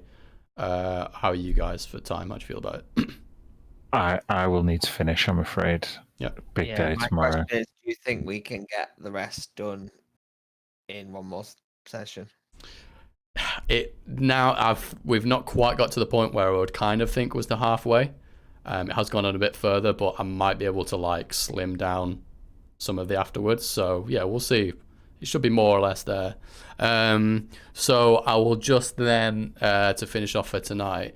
So you're trying to discern whether specifically she had anything to do with Amriel's arrival. You're trying to discern what she, if anything, gave in return or was asked for from Amriel. You've still got advantage. I'll say you can use either a persuasion or intimidation just to work your way through this social encounter. how many checks do you want? Just one. Just one. Advantage. I'm gonna go. So I would lead the conversation through the process and just then get to the nitty gritty of it, get to the bones of it, and say, did you have something to do with this angel turning up, and then go for intimidation. Okay. Here we go. Whee!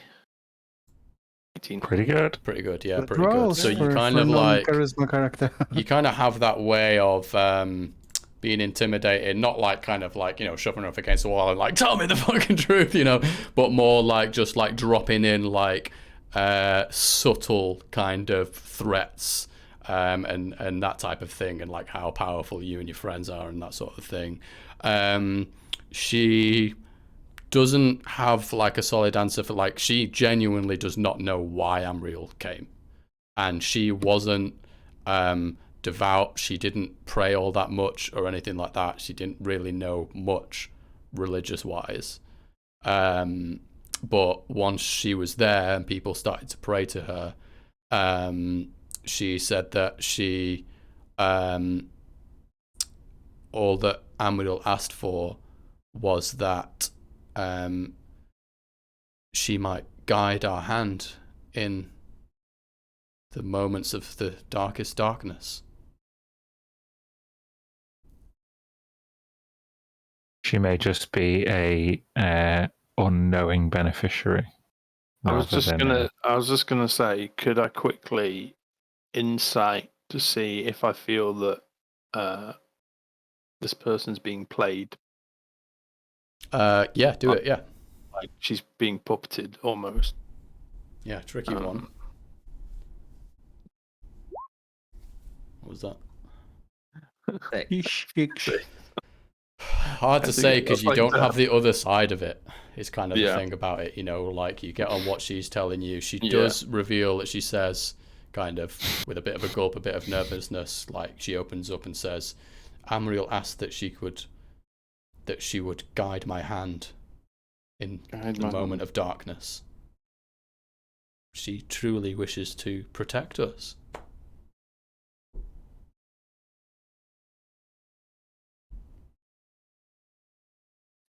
Got nothing. Yeah, she kind of like took that to mean that, you know, she would offer a hand that she'd be guided at times when times are tough, when times are dark, that Amriel would guide her. So she kind of sees it as like this win-win. You know, you get this idea of kind of like short-sightedness, like everything so far has been like quick wins, you know, like she's done what she can to get rich and take advantage, and it's kind of like there's a naivety to it. She's not a religious person and she doesn't truly understand. She just kind of thinks like she's won the lottery basically with this whole thing. So cool. Well, we'll pick up next time from there then. It's a pretty good spot, so we'll let me see. Probably head to the temple next and sort of go from there. So yeah, all right, wicked. Thanks for joining us. To those of you that are watching, thanks for joining us on our adventure. We hope to welcome you again next time. Wednesday we'll pick this up around the same time. Do feel welcome to join our Discord community. There's a link in chat for you. There's over 100 members of varying levels of experience. Fantastic moderation team, a few of which you've met tonight. There's regular campaigns all throughout the week, many one-shots, ideal for anyone that's looking to get into D&D for the first time. Community games and meetups on the way, so do check it out. These adventures go on YouTube. You can check it out for plenty of shenanigans from our usual group of Wednesday adventurers, the Star Seekers, a few members of which we've got tonight. I think I've got a link for YouTube there for you. And yeah, last but not least, if you'd like to contribute to our community in style, please check out our merch at www.rev-level.com/bard-college. We've got the classic Bard College t-shirt, which like we're all wearing tonight, and there's a cap as well. I've got both of those. They're great quality, and we're hoping to have more merch on the way soon, I believe. Yeah. So yeah, keep your eyes peeled. So thanks again for watching, and we'll see you next time. Peace. Bye, stream. Awesome. Later.